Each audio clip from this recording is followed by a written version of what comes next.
Chapter 11-17 Crash. The bonfire in the deepest part of the underground cemetery's palace made a crisp sound. Like being thrown high-quality firewood, the flickering flame, which was like a candle in a storm, suddenly became brighter. The size of the flames also changed from the size of a matchbox to the size of a person's torch. In contrast, the undead king sitting on the frozen throne no longer made any noise, and his previously lifted head slightly lowered. This alien explorer, loved and protected by the golden humans of this world, finally completed the final journey of life today. In fact, he had already suffered an irreversible fatal injury during the final stages of the Divine Era's Great War. If it weren't for the special environment of the underground cemetery, he wouldn't have been able to cling to life until now. However, with the arrival of the successor sent by the organization, he can finally close his eyes. His body that had already died long ago, because of promises made to friends, benefactors, and loved ones, transcended the bondage of time and constantly watched over this silent cemetery. Thank you. In front of the silver-haired woman, there was the inheritance left behind by the king of undead who had finally passed away. Even during the Divine Era, this god weapon armor was considered beyond classification, and it was a strategic god weapon with a designated sole successor. Whoever puts on this armor automatically gains ownership of the underground cemetery and inherits the title of the King of Undead. This is a gift prepared by the previous generations the King of Undead for his successor, and it is also his expectation. The underground cemetery is an incomplete, yet-to-be-built structure. He has been waiting and waiting for the hope that this world can break free and set off towards the endless sky of stars. That is the shared wish of him and his past friends, benefactors, and lovers. In order to fulfill this wish, humans didn't hesitate to wage war against dragons, seized control of the continent, and collected countless resources that have piled up in this underground cemetery.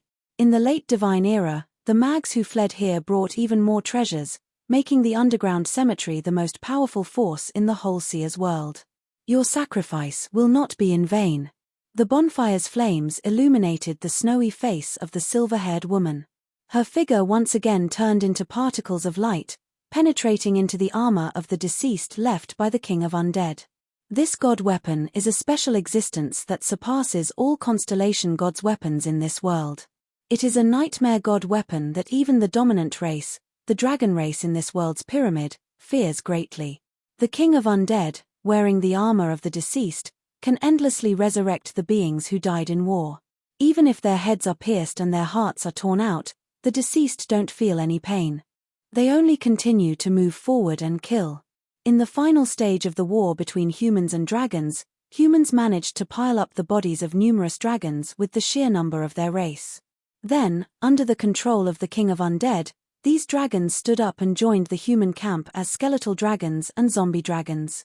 The dragons couldn't bear such a huge loss anymore, so they chose to give up the throne on the land and retreated into the ocean. The undead king became the biggest nightmare for the dragon race and the greatest hero for humans. However, this part of history was not recorded in the official history of humans, and even humans themselves forgot about it. The undead king, who distorted the progress of civilization in this world and brought the period of magic decline earlier, returned to the secluded underground cemetery with the bodies of his friends, benefactors, and lovers. As a result of using immature forbidden spells without authorization, the undead king suffered a backlash and could never return to the sunlight. In the long years that followed, he could only wait for a faint hope. The unnatural creation he brought to this world, the bonfire, grew weaker and weaker until this moment, when the undead king used himself as tinder to ignite the flames representing the power of souls once again. Spreading the fire, that was the undead king's final mission. With the remaining power of his soul, he ignited the torch of hope for this world one last time. He wanted to change and save this world. He couldn't complete the task as an invader, nor did he do it after becoming the King of Undead, so he could only hope that his successor would accomplish it. White particles of light penetrated into the armor of the dead, and the pitch-black armor that had sat on the frozen throne for millions of years began to emit a faint glow. Boom!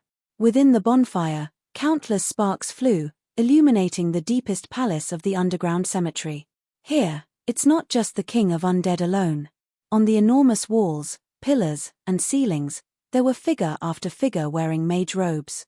Most of them looked at the throne where the King of Undead was with astonishment in their eyes, kneeling there like prisoners awaiting judgment. Among them, there were over a dozen powerful individuals wearing red mage robes with golden embroidery on the edges, standing out from the crowd of black-robed mags. The red robes symbolized the power of the highest mage in the late Divine Era. To be able to wear red robes with golden embroidery represented that these mags had once stood at the pinnacle of this world and were the rulers of the entire Seer's world. Their combat prowess is definitely not inferior, even when facing the dragon race.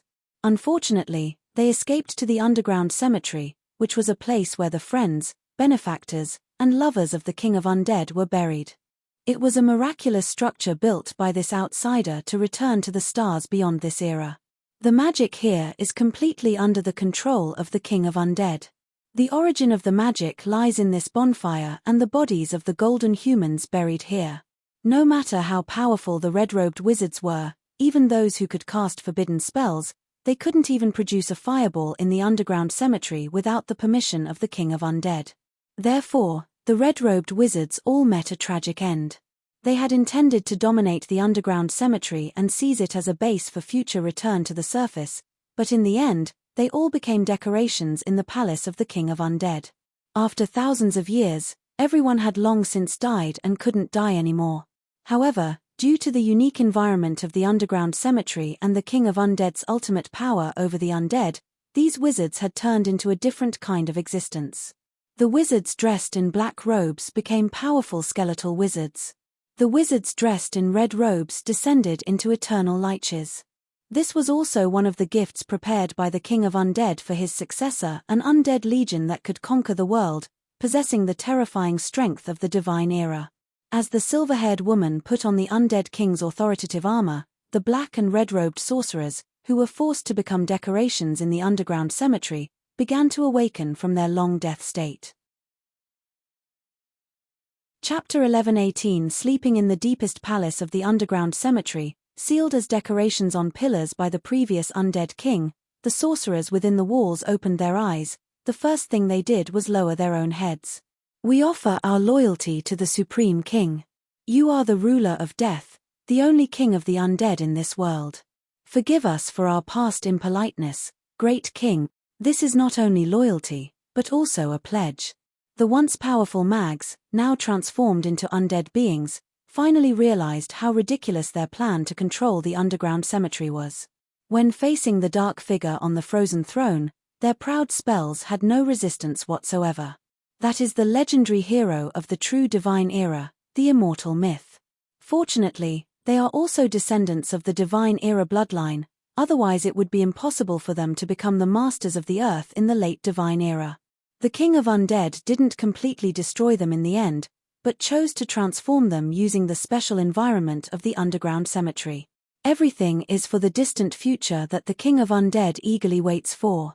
At this moment, the undead mage core of the underground cemetery officially resurrected after the end of the Divine Era. They still don't know that the King of Undead has changed, and they still think that the ancient hero of the Divine Era, the original builder of the underground cemetery, is inside the dark armor in front of them. The silver-haired woman who inherited everything from the King of Undead didn't mean to correct this point. "Are you ready?" A slightly hoarse voice, unable to distinguish whether it is male or female, young or old, as if it has experienced the passage of a long time. "Thank the King for his grace. We have already surpassed the boundaries of life and death. Even during a period of weakened magic, it is no longer a desperate situation for us." With the help of the unique environment in the underground cemetery, the entire Divine Era mage team that transformed their race finally solved the greatest issue troubling all the Divine Era mags. Why did they resort to any means necessary to escape into the underground cemetery and prepare to wait for the arrival of the magic tide's peak from here? Because this place is special, it is the weakest in the whole world when it comes to being influenced by the magic tide.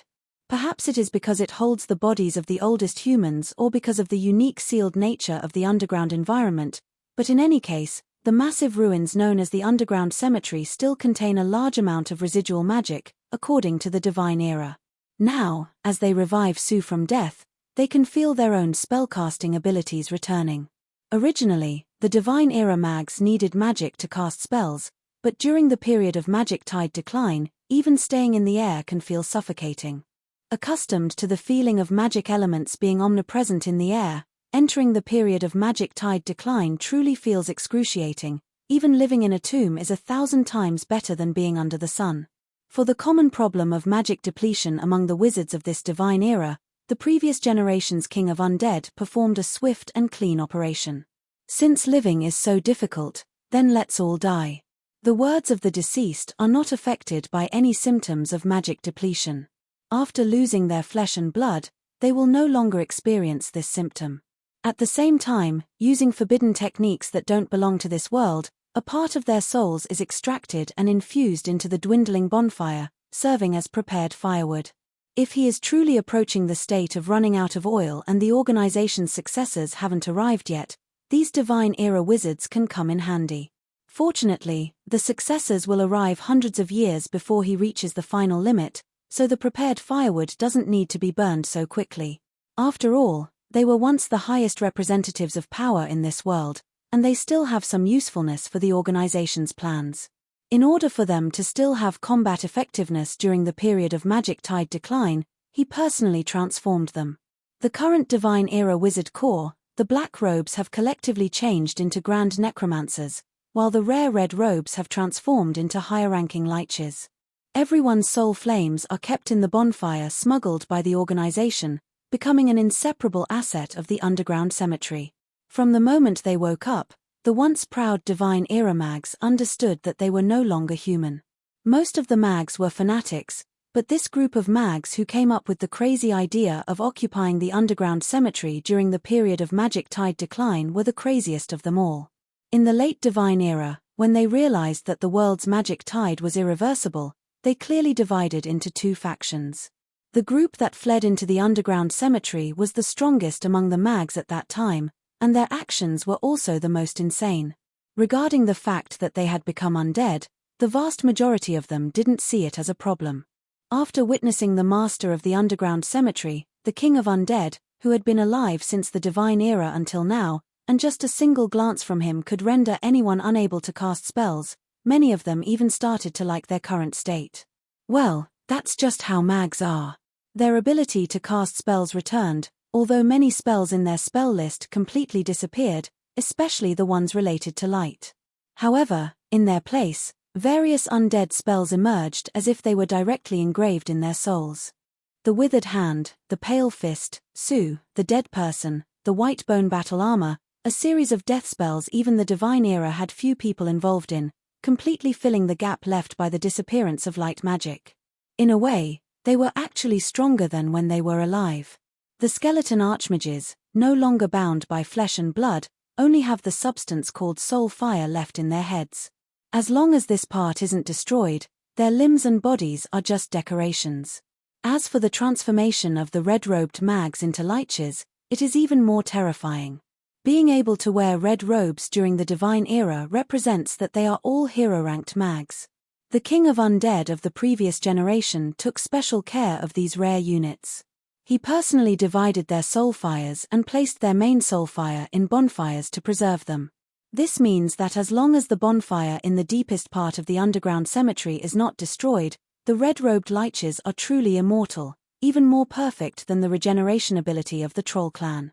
Even if they encounter the ultimate forbidden curse like a nuclear explosion, the liches at most can only retreat to the bonfire in the underground cemetery to rest for a while, and they will soon be able to return to the world.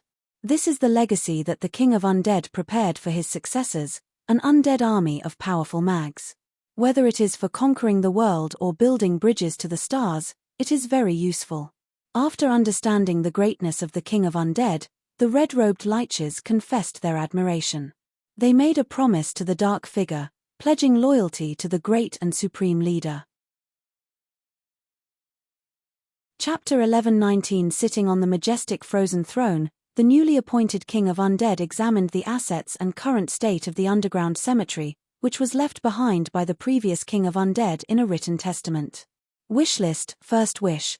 Please complete this unfinished tower and connect it to the pathway of endless God's domain in this world. Second wish. Take my human remains and the bodies of my friends to the sun for a burial ceremony. so that we may return to dust under the sun's radiant light. Third wish. There are weapons that I created during the war in the underground cemetery, using the organization's resources and technology. I apologize for any inconvenience caused to you, the successor. I hope you will treat them well. They were all poor children who died on the battlefield, holding on to different hopes and dreams. They fought hard to stay alive, but unfortunately, that era was too cruel for them. I hope you will take care of them and inherit my role. Some of them considered me as their father, while others saw me as the highest ruler. In truth, I am just an ordinary person who is weak without a plan. Without a plan, I am incapable of accomplishing anything. Many things end up in a mess. The construction plan for the underground cemetery is 63% complete. However, it cannot proceed further due to a lack of important materials and resources. We need this world to advance to a higher level of civilization in order to continue. The weakening of magic tide is not the end of the extraordinary powers of this world. It is a sign that the world is entering a new stage, giving birth to different civilizations from the era I am in. The resources that Divine Era lacks can perhaps be completed by this world itself. The key is Seer and Leviathan's powers, which are beyond what I imagined. The reason for the initial plan's failure is now clear. The will of this world is interfering. I wait. I don't have much time left. Please help me. It can be seen that when the King of Undead wrote his final letter, his consciousness started to become confused, unable to remain completely clear. Putting his last remaining existence into the bonfire is the final thing this failed king can do. At this moment, the blazing bonfire is a testament to his final will. Next, we have the information about the layers in the underground cemetery, left by the King of Undead. The guardian of the first layer is a black iron giant, carrying the soul code of the departed princess. She is a pure and innocent princess of the kingdom, unaware of the hardships of the world. She grew up carefree and is the youngest and most innocent among all the guardians. In her kingdom, there is a king who became mad because of magic. He is also one of the most famous human heroes of the Divine Era. In his pursuit of the strongest magic, the king committed numerous insane crimes, one of which was using his own daughter and subordinates as test subjects. The departed princess is one of the sacrifices offered by her own father to the netherworld, a perfect experiment for death magic. As the ultimate user of death magic, the King of Undead received these souls, and the departed princess is the one who evokes the most sympathy. Because she never believed that she would be sacrificed to the netherworld, she even thought that behind the dark armor of the dead was her own father, who always loved her.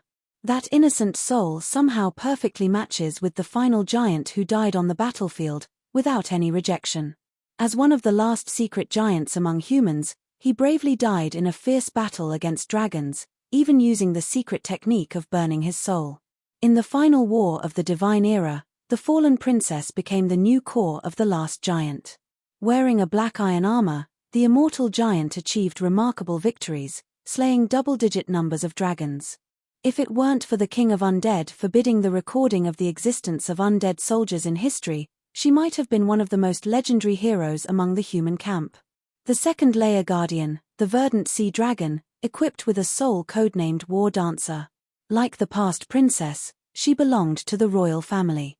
However, due to the exposure of the king's crimes of researching necromancy, which led to the rebellion of the citizens, the dancing princess, as one of the royal family members, was captured and executed by the royal fleet at that time.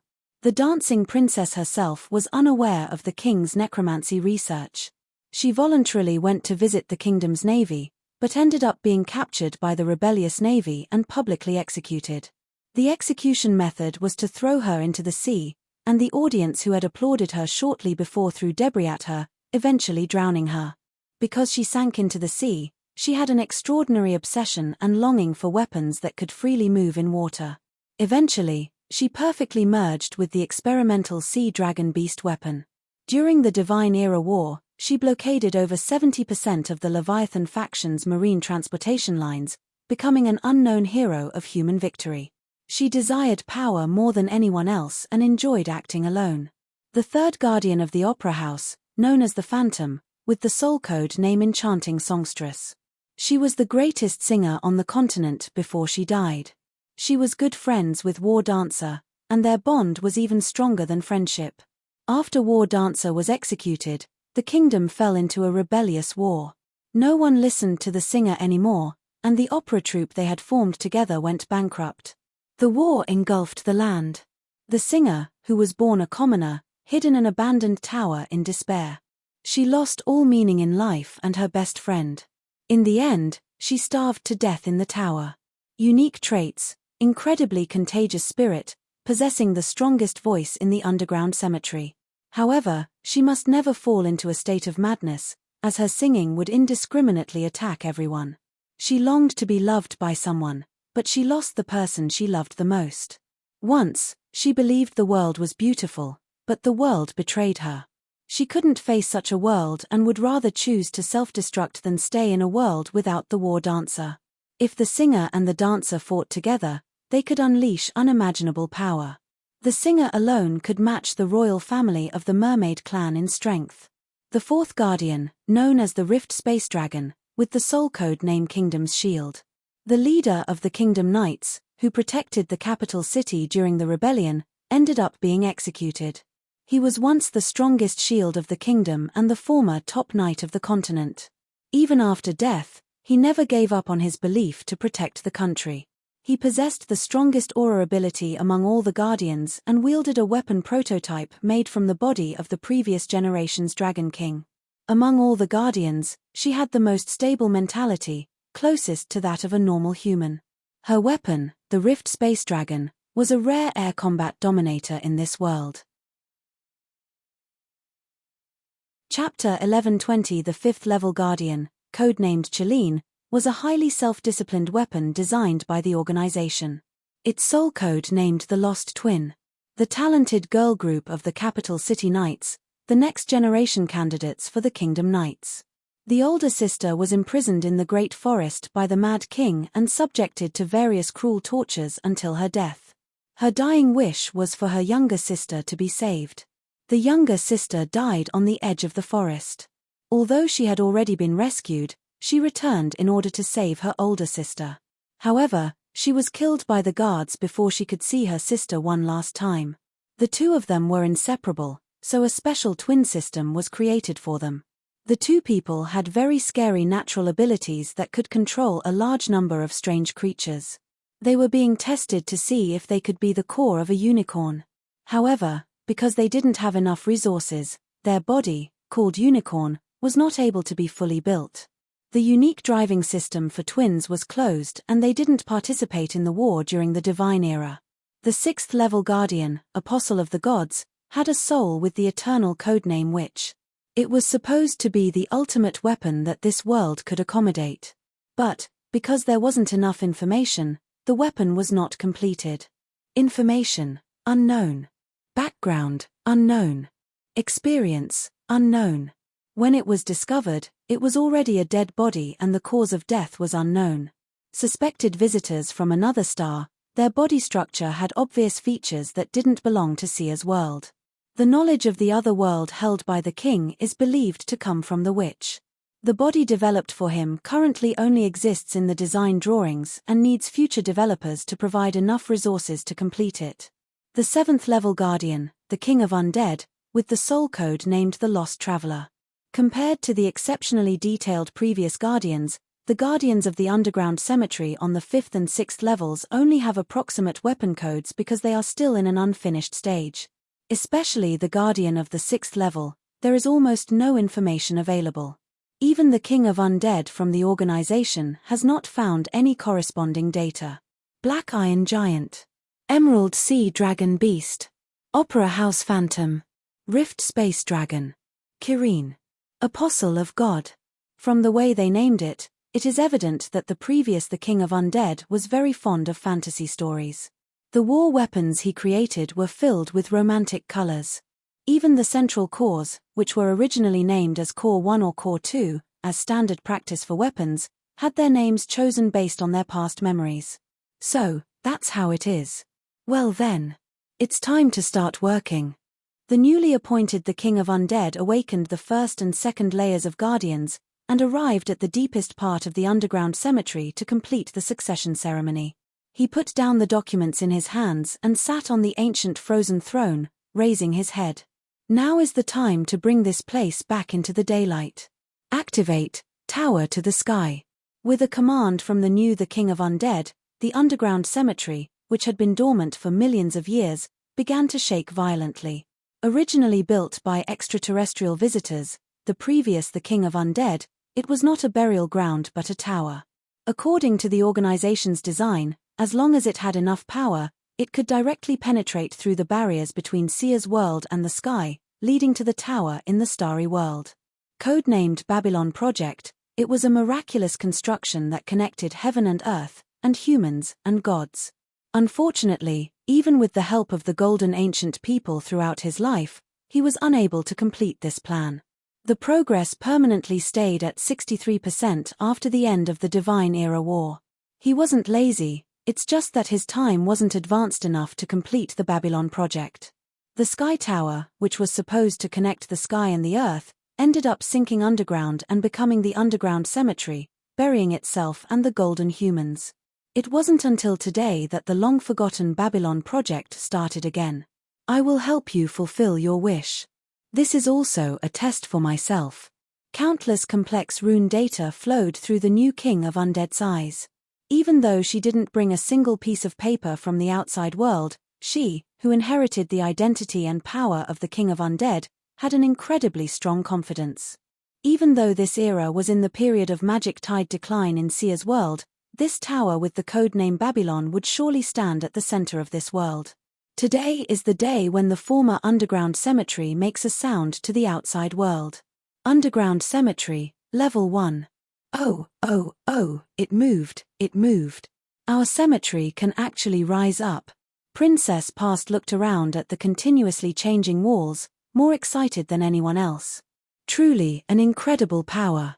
War Dancer rarely agreed with the princess's viewpoint. The earth is splitting apart. The glorious underground cemetery, shining brightly, is moving towards the sky. The Sky Tower, a ultimate fantasy that no one has ever accomplished before, even during the Divine Era, is now rising from the ground. Using the original underground cemetery as its foundation, a tower with a streamlined structure, measuring over several kilometers, appears in the once deserted mountains. Compared to this tower that seems to pierce the sky, any known large buildings in Seer's world are so tiny. This tower is not built for people to live in, but it is a miraculous symbol resembling a myth. The tall monument-looking shape of that thing makes it seem proud and distant from the world. The countless symbols carved on it, as well as the epic stories from the Divine Era in this world, are treasures for all humanity. The entire shape of the tower is like a painting from a long epic story, reaching unprecedented levels of artistry and mystery in this world. No need to ask, this is the masterpiece of the King of Undead, and only the King of Undead, who has had millions of years and has experienced the Divine Era, can depict such a poem. He is telling future generations what happened during the Divine Era in this way. The existence of war weapons, which have always been hidden in history books, is now fully displayed to the world for the first time. This is because he believes that when the underground cemetery sees daylight again, these weapons will also have a brand new future. There is nothing to fear anymore. You will have a better master, and you will fight for the Babylon Project once again, surrounding this successor. My children. Buzz. Buzz.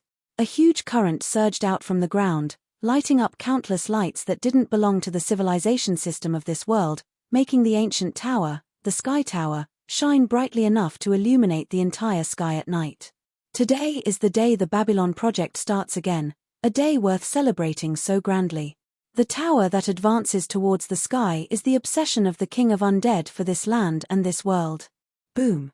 In the central region of Seer continent, where the legendary underground cemetery ruins are located, a huge tower is growing and getting taller, as if it wants to pierce through the sky. The entire architecture of the underground cemetery is changing. The King of Undead has been preparing the Babylon Project for millions of years and is now accelerating the resurrection of Su. Although only 63% was completed in the end, the main part of the tower can be considered finished. What remains is the part related to the starry sky. At this moment, The tower that reaches thousands of meters is still rising. The radiance emitted from its body is still clearly visible even hundreds of kilometers away. On that night, many people woke up in the middle of the night. At first, most people thought it was an earthquake. But when they ran out of their houses and saw the towering beam of light in the center of the continent, they were left speechless. What is that? Am I still dreaming? That distance, it's the ruins of the Divine Era Kingdom. A tower. Even ordinary civilians who didn't know much about the Divine Era knew that the center of the continent was the most densely populated area with Divine Era ruins, and it was recognized as an unclaimed land. Because of the unruly experiments conducted by the mags in the late Divine Era, the environment there was extremely eerie. There had been adventurers who were not afraid of death exploring inside, only to find themselves cut in half without even realizing what had happened. The terrifying natural disasters caused by out-of-control magic, unknown bizarre creatures, and large-scale extinction of life possibly caused by nuclear experiments turned the once prosperous Central Mountains into a forbidden place that people avoided at all costs. Even Ludwig XII, who aimed to conquer the world, never thought of including this place in his territory. We should be thankful that those monsters didn't come out. Every year, just the military expenses to deal with these monsters are enough to bankrupt a small country. Who could have imagined that one day, the power of the Divine Era would announce its return in this way? When a towering tower, possibly over 10,000 meters high, appeared, Ludwig XII of the Leviathan Empire received a report. In reality, the empire's capital was not far from the gathering place of the mags. Ludwig XII could see the pillar of light shooting up to the sky just by opening his window.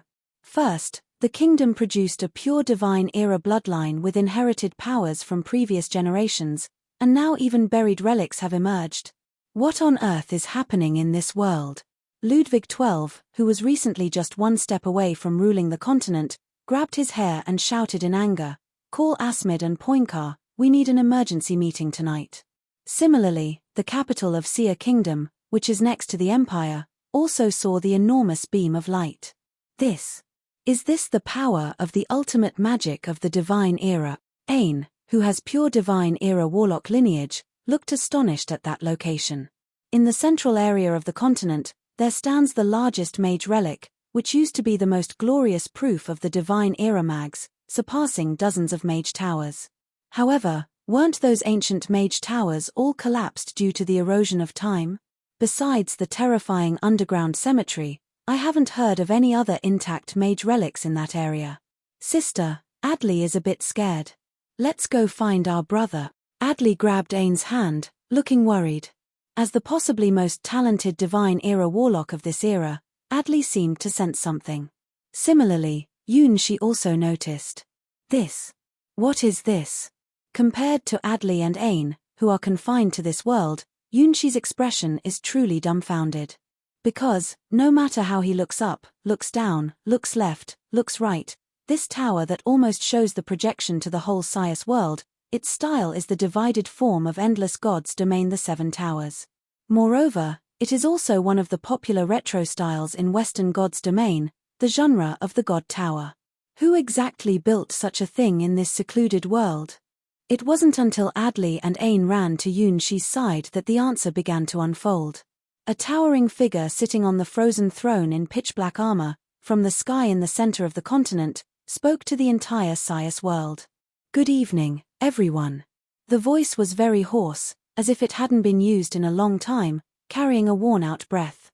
"This is the underground cemetery, and I represent the ancient will, making this declaration to everyone here. A world where the dead and the living coexist is about to come. By the name of the King of Undead, I will wake the dead of the past, gather the strength of the entire continent, and open the door to the starry sky. No matter which country or family you come from, Underground Cemetery welcomes you. I will open the gate and accept all forces willing to serve Underground Cemetery. For this, I will dispatch my subordinates to visit the rulers of all countries. A new era is about to come." After proclaiming it to the entire Sia's world, the King of Undead's figure disappeared in the light, replaced by two other figures. "Kingdom, I'm going to the kingdom."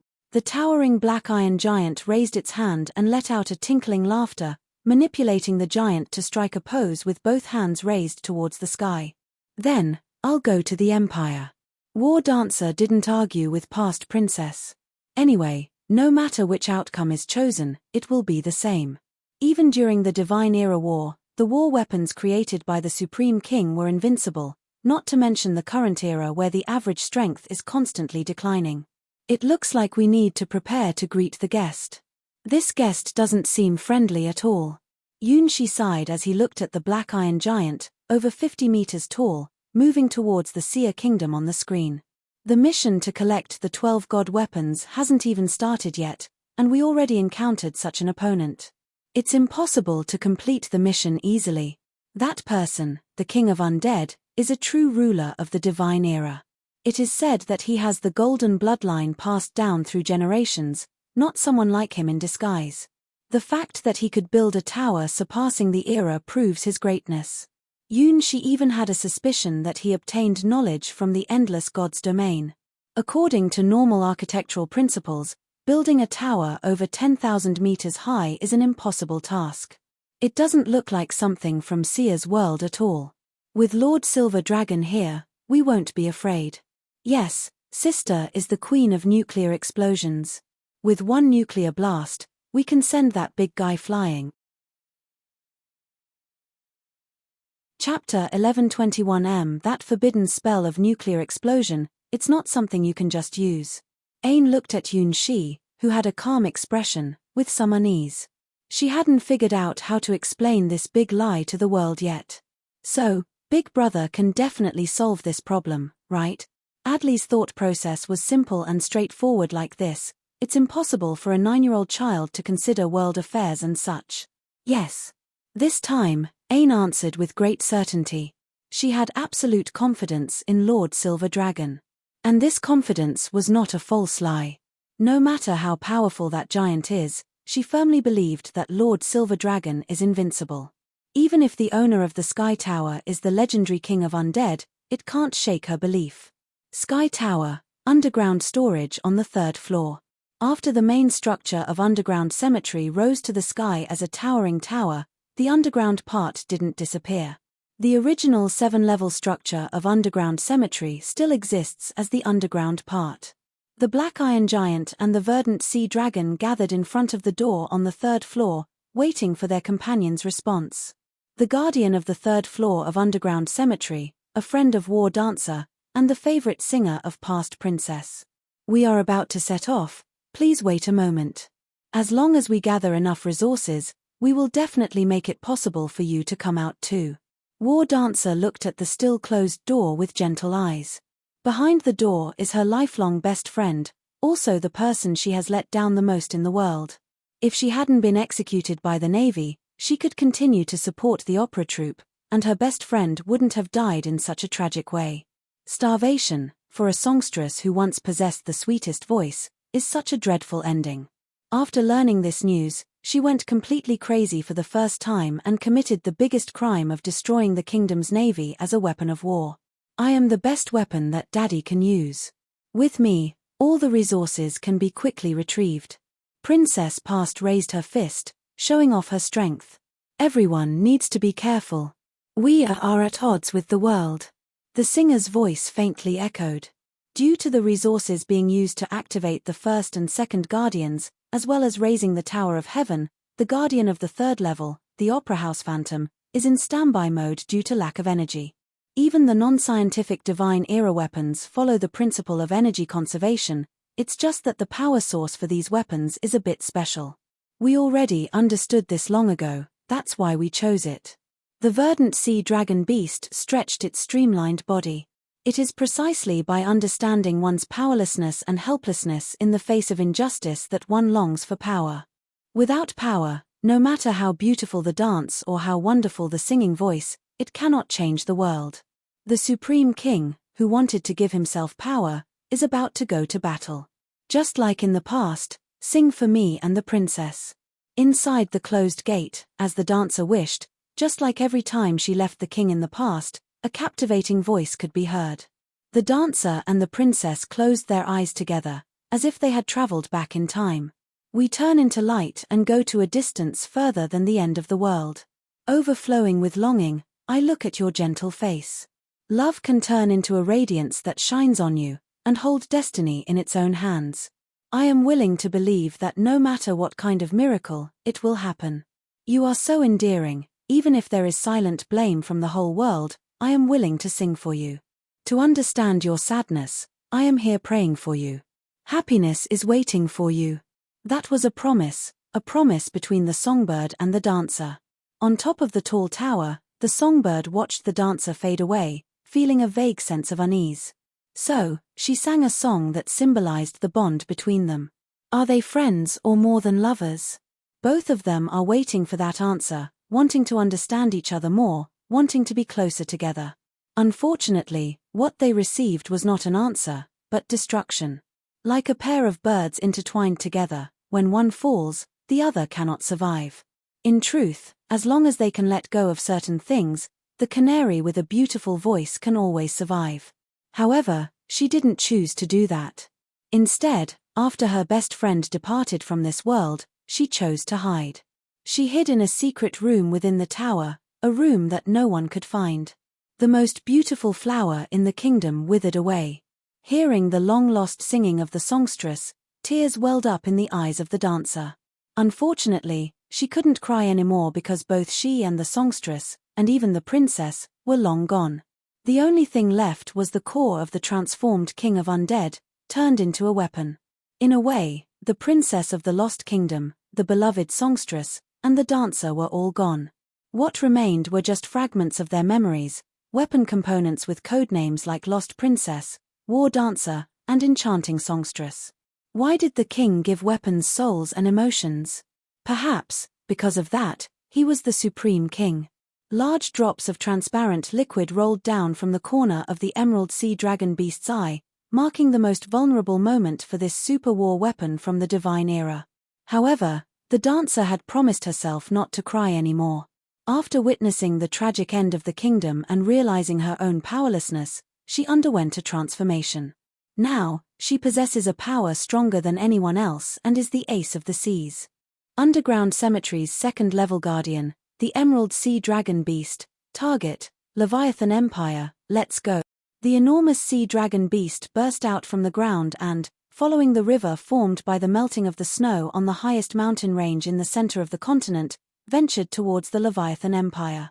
With its immense blue body, there was no intention of hiding, as this was the Underground Cemetery's public strategy, a necessary means to conquer the world. Sister Songstress, I am leaving too. Past Princess, as always, remained oblivious to the blurry and ambiguous feelings between Sister Songstress and the dancer. To her, this was just a routine ceremony between her little aunt and the sister she admired.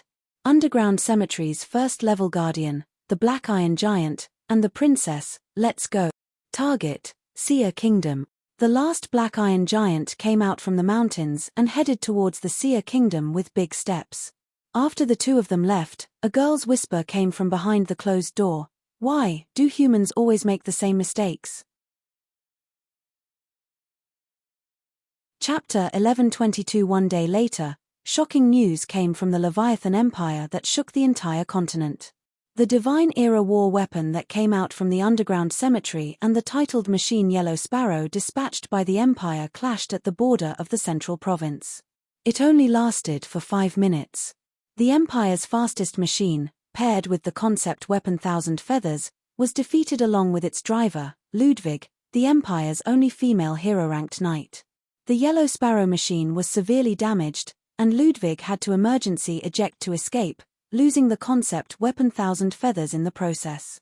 Since the Leviathan Empire started building the titled machine, which was only defeated 3 times by a nuclear explosion forbidden spell, this is the first true defeat of the Empire's strongest force representatives.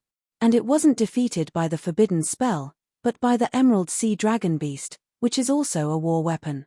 Compared to the ultimate forbidden spell, the Nuclear Explosion Queen, which obviously cannot be easily used, Ludwig XII was even more shocked by the overwhelming power displayed by the Emerald Sea Dragon Beast. Why is it that even though these antique weapons are buried in the Underground Cemetery and were probably built tens of thousands of years ago, and are in a period of magic tide decline, they can still unleash such terrifying power? According to Poincar's calculations, the power of this emerald sea dragon beast is several times that of the yellow sparrow, and it has a speed advantage. It is known as the fastest and most agile in the Empire. Even the yellow sparrow cannot break through its massive defense. The biggest advantage of the titled machine compared to normal hero-ranked strong individuals is the absolute power brought by multiplying its size several times. The yellow sparrow is a specially designed reconnaissance assassin-type titled machine optimized for speed, specifically created for the royal hero-ranked knight, Sasha. The entire battle process was like a real bird facing a giant python with metal armor, making it impossible to know where to start.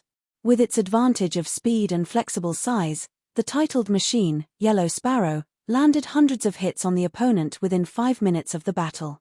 The opponent simply launched a water curtain heavenly splendor barrier in the middle, trapping the yellow sparrow with no way to escape, then compressed its maneuvering space in one breath, and with another impact, brought down the yellow sparrow. The 3 whale shark brothers who were destroyed in seconds by a forbidden nuclear explosion spell. This is the first time the proud titled machine of the Empire has been defeated by the same war weapon.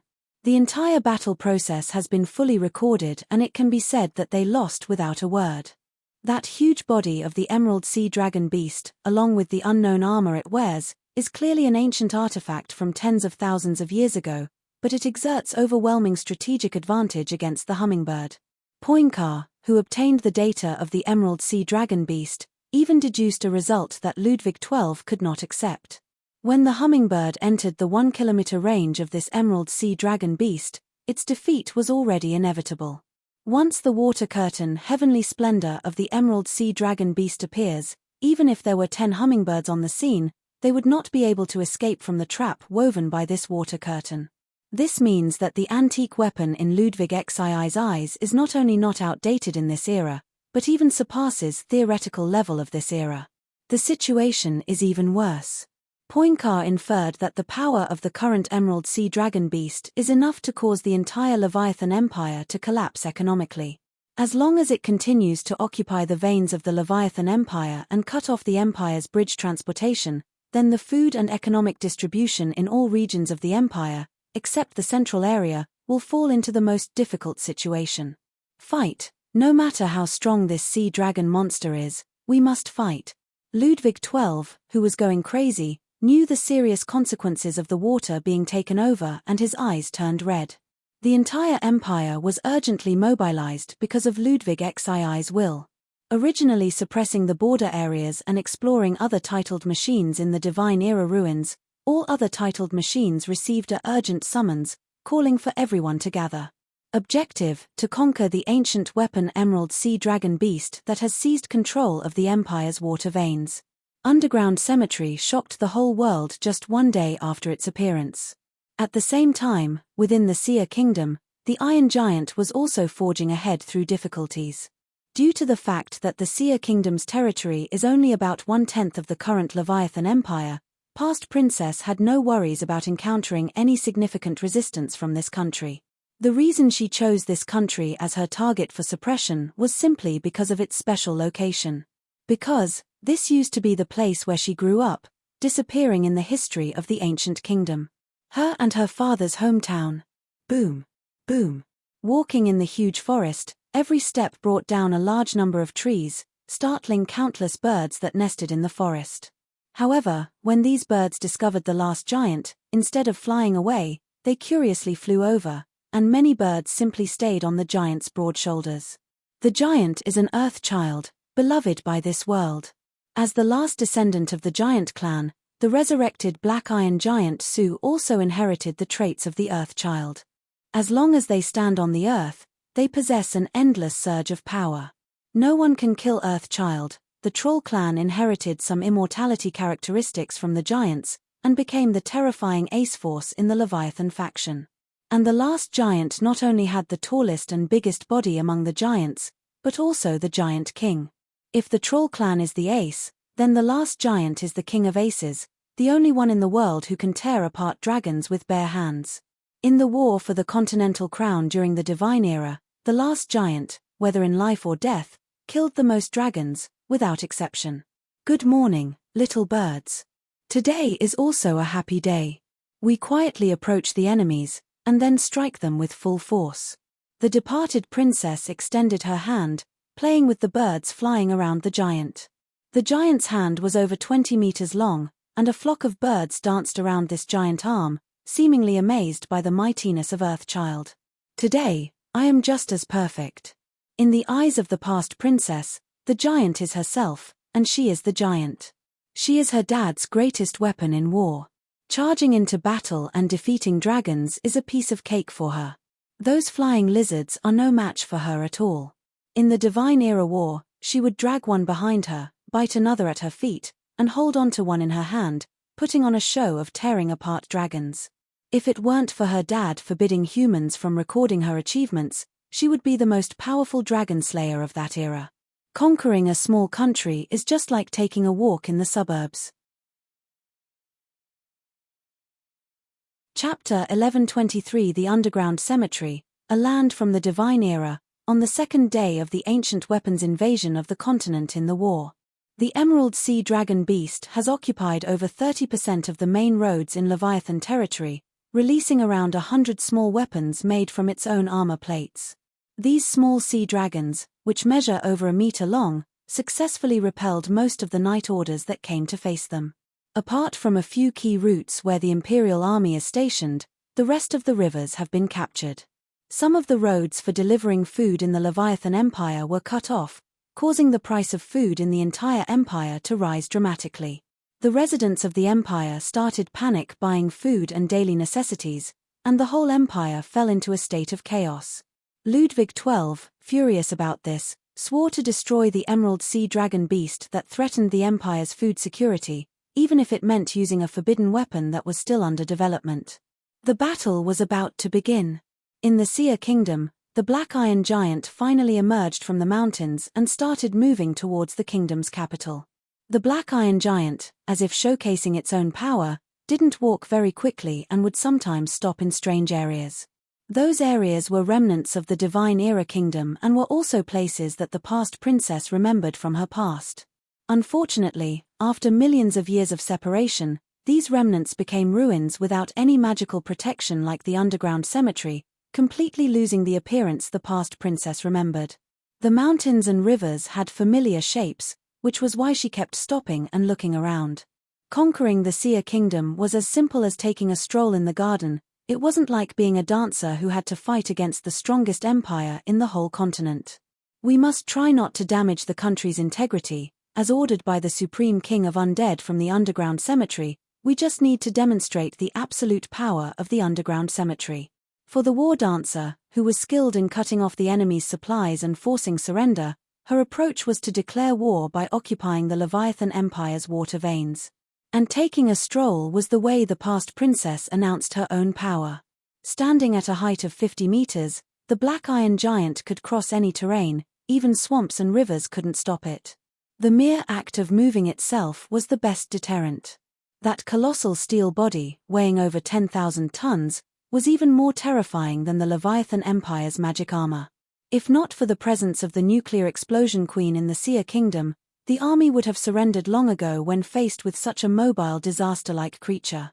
This giant, who came out of the mythological era, could tear dragons apart with its 50-meter height. How can humans fight against such monsters? Perhaps, the golden ancient people who had the 12 constellation gods' weapons could. The Mage Council in the red robes, representing the most glorious peak of the Divine Era, could also. But what era is this? This is a period of magic tide decline throughout the entire continent, where there are only a few cats with the warlock bloodline. Nowadays, even a mediocre warlock who can barely master a third-rate bewitchment can be seen as a burden to the noble lords, masquerading as a true mage apprentice. Even beings like the princess of the Mermaid clan or the priestess of the Lamia clan, who can still perform complete bloodline spells, are considered legendary creatures in this era. And the Black Iron Giant that emerged from the underground cemetery of the mythical era, that's a bona fide superweapon that roamed the battlefields of the Divine Era, capable of battling dragons head-on. How can something like that move in the present period of magic tide decline? The magic in the air probably doesn't support such a level of monster combat. If humans still possessed this bloodline power, the desperate last mage core of the Divine Era wouldn't have taken refuge in the underground cemetery. Due to extreme fear, when the Black Iron Giant passed by human villages, some foolish and ignorant people voluntarily placed various sacrifices at the village entrance. According to the customs of different regions, the types of offerings are also different. Some are rare delicacies, some are fresh from the river, and some are even mentioned in ancient religious records, even offering up young boys and girls. For these closed-off villages, the nuclear explosion queen in the royal capital won't be of any help in times of crisis. When faced with these unconventional giant monsters, it's best to spend some money and get rid of them. Of course, the past princess didn't even bother to glance at these offerings, and simply walked past them. Do these idiots think she's some kind of man-eating monster? She is the eternal 12-year-old princess, the strongest human hero. Even though she has now become a 50-meter-tall black iron giant, the princess will always be a princess, the favorite child of her father, and a superweapon entrusted with a great responsibility. The villages that offered up these offerings mistakenly thought that the giants were approving of their village. They were overjoyed, but it was only the brother and sister who were treated as offerings, on the verge of tears. Compared to the stormy weather on the Leviathan Empire side, the front lines of Seer Kingdom can be considered peaceful. It's not that Queen Ain doesn't want to organize resistance, it's just that after the battle with the Empire, Seer Kingdom's military power has greatly declined. The strongest force in the kingdom now is not the local forces that survived the war with Leviathan Empire, but the recently established Holy Silver Dragon Knight Order. Let's not even talk about other things, just by pulling out the Troll Squad, Lamia Squad, and Mermaid Squad of different races, they are enough to match the upper-level forces of the entire kingdom's knights. With the almost complete disappearance of the human Divine Era bloodline, the power that these monsters from different races can unleash is enough to shake the foundation of a country. Even if we don't count the squads of different races, the Princess Knight Squad of Leviathan Empire and the Wilderness Bride Group of Northern Alliance are top-notch teams. After receiving the blessing of the divine artifact, the strength of the entire Holy Silver Dragon Knight Order is increasing every day. If they are given enough time, they might truly be able to revive the legendary knights of the Divine Era. Of course, the biggest trump card of the entire Seer Kingdom is none other than Queen Ain herself, who revealed her true power not long ago. The power of the ultimate forbidden spell, nuclear explosion, is enough to deter the entire continent. This is also why, even after the invasion of 50-meter giants, the kingdom can still continue to function. Everyone is waiting for the kingdom to reveal its trump card, which is the moment they once again use the nuclear explosion forbidden spell. It's not just the power of the kingdom itself, but also the attention of Leviathan Empire, Tribal Alliance, and other continents, that are focused on Her Majesty the Queen of Nuclear Explosions.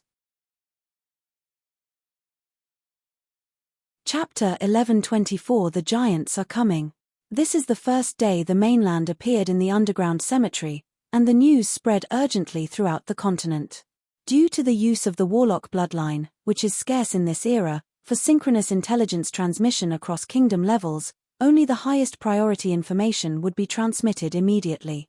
Warlocks with special communication bloodline magic don't have to do anything in their lifetime.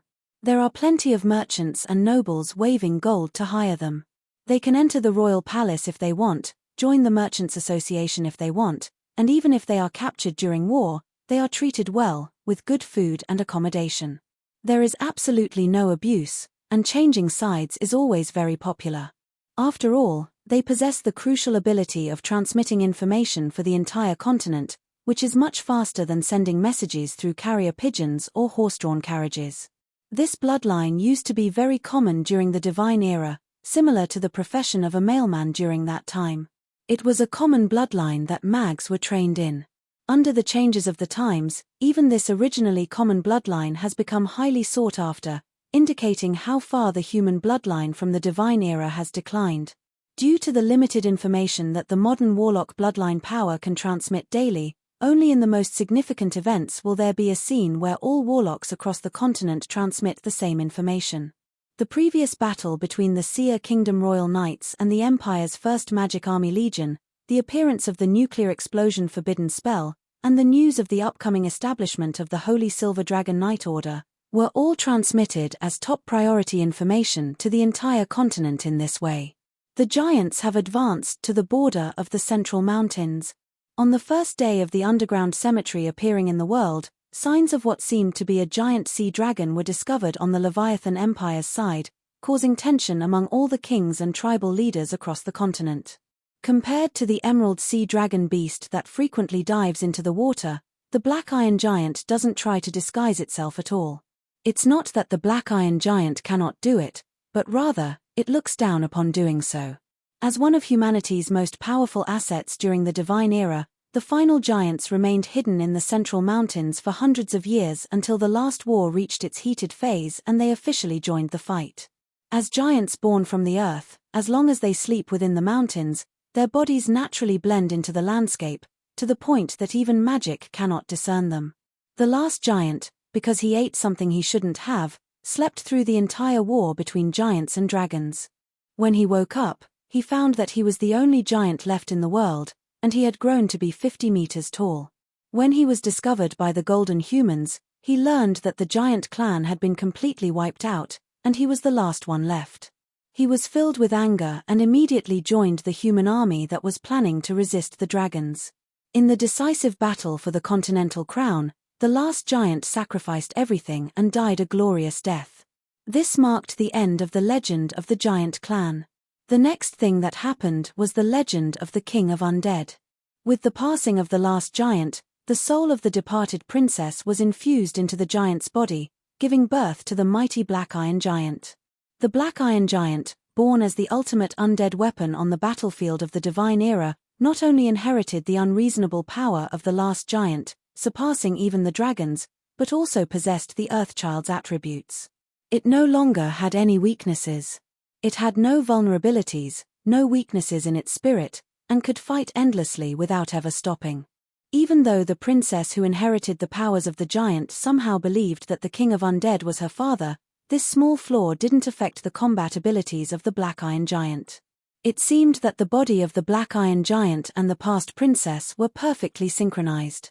These two beings, with completely different forms of existence, fused together in a completely new way.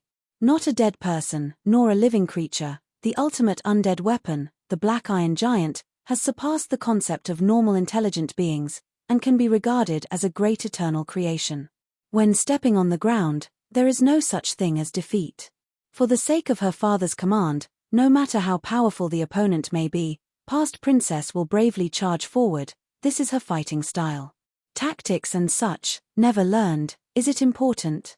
She is not responsible for cutting off the enemy's logistics like the Emerald Sea Dragon Beast, which would interfere with the overall situation.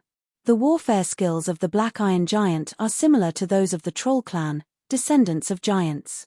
There's no need to ask what the enemy is, only need to ask where the enemy is, and then charge ahead. From this point of view, it's hard for anyone to believe that the two races have nothing to do with each other. However, unlike the giant clan, although the princess herself is also very warlike, more precisely, she fights because of her father, the King of Undead's command, but still maintains the grace and elegance of a princess. She took a walk while admiring the scenery, playing with the birds, and reminiscing about the past, showcasing the princess's elegant style. On the same day, the Emerald Sea Dragon Beast, which was carrying out a mission for the Leviathan Empire, engaged in a battle against the Empire's strongest reconnaissance machine, the Yellow Finch, defeating one of the Empire's strongest hero-ranked knights, Ludwig Shosho, within 5 minutes, shocking the entire continent. The giant has emerged from the central mountains. This simple announcement caused countless sleepless nights and prompted many people to flee the Seer Kingdom overnight. They trusted that nuclear explosion Queen Ain could defeat this monster giant, but it would still be better to keep a distance from these two monsters. Anyone who had witnessed the remnants of the nuclear explosion forbidden spell felt an innate fear when faced with battles against creatures of this level. This was not a battle for ordinary mortals to witness. Except for a few fearless intelligence agents, no one dared to approach the Black Iron Giant. The following day, more news arrived. The giant has entered the territory of the Seer Kingdom, and war is about to begin. Once again, we warn you, the war against the giant is imminent. Ancient weapons resembling sea dragons have shown their might, defeating numerous Knight Orders of the Empire. Only 3 Knight Orders have managed to withstand the attacks of the enemy's forces. Shocking. The truth that you must know is that the owner of the underground cemetery is actually the great mystery of ancient civilizations, what made the bodies that have been silent for thousands of years come to life. The King of Undead, he was originally a great hero of our human race, who prevented the hero from resting in peace. On the notice tokens of the Empire and Kingdom, astonishing news kept being written, causing countless people to be frightened and discuss incessantly. The first substantial defeat of the Leviathan Empire, the reappearance of mysterious ancient weapons, and the giants entering the civilized kingdom. The direction of the times began to evolve towards an unpredictable path. Chapter 1125 The evening of the second day when the underground cemetery appeared in the world. Even if it moved at a walking speed, the Black Iron Giant, which is equivalent to only 1/10 of the Leviathan Empire, with a height exceeding 50 meters and the ability to traverse any terrain, still entered the kingdom.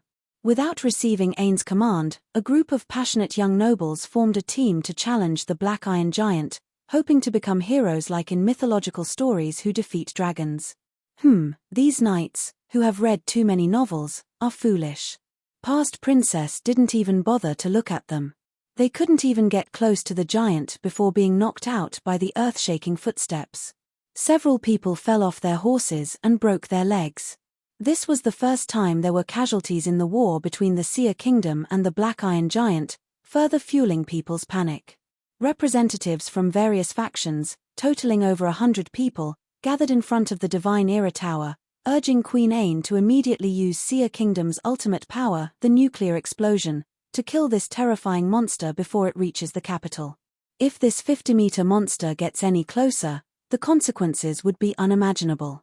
Those who have seen the remnants of the nuclear explosion forbidden spell know that once unleashed, this ultimate forbidden spell of the Divine Era will completely destroy everything within tens of kilometers, and its shockwave and swirling dust can even reach the capital over 100 kilometers away. Now is the best opportunity to use the nuclear explosion forbidden spell because the giant has entered a somewhat delicate area. Whether it was by chance or a heaven-sent opportunity, the giant seems to have been attracted to the remnants of the nuclear explosion forbidden spell and stopped in that area the next night. Now is the best time to launch the nuclear explosion forbidden spell. If we miss this night, it will be too late once that giant attacks the capital. These arrogant nobles of the kingdom almost treated Ain's nuclear explosion forbidden spell as their own, knowing exactly how to use it and when. Well, if Ain really mastered the ultimate forbidden spell of nuclear explosion, she might take the opportunity while the Black Iron Giant mysteriously lingered in the nuclear blast ruins. It's a rare and golden opportunity that should not be missed. Unfortunately, she doesn't know how. The so-called queen of the nuclear explosion is just a huge misunderstanding. It's not that she's lying or anything, she never said anything. Everyone just assumed she was a Divine Era warlock who possessed the nuclear explosion forbidden spell. Ain says it's a big misunderstanding. It takes time for a warlock to awaken and harness their own power. In fact, she's not even a hero-ranked warlock. Maybe everyone has a huge misconception about her being only 14.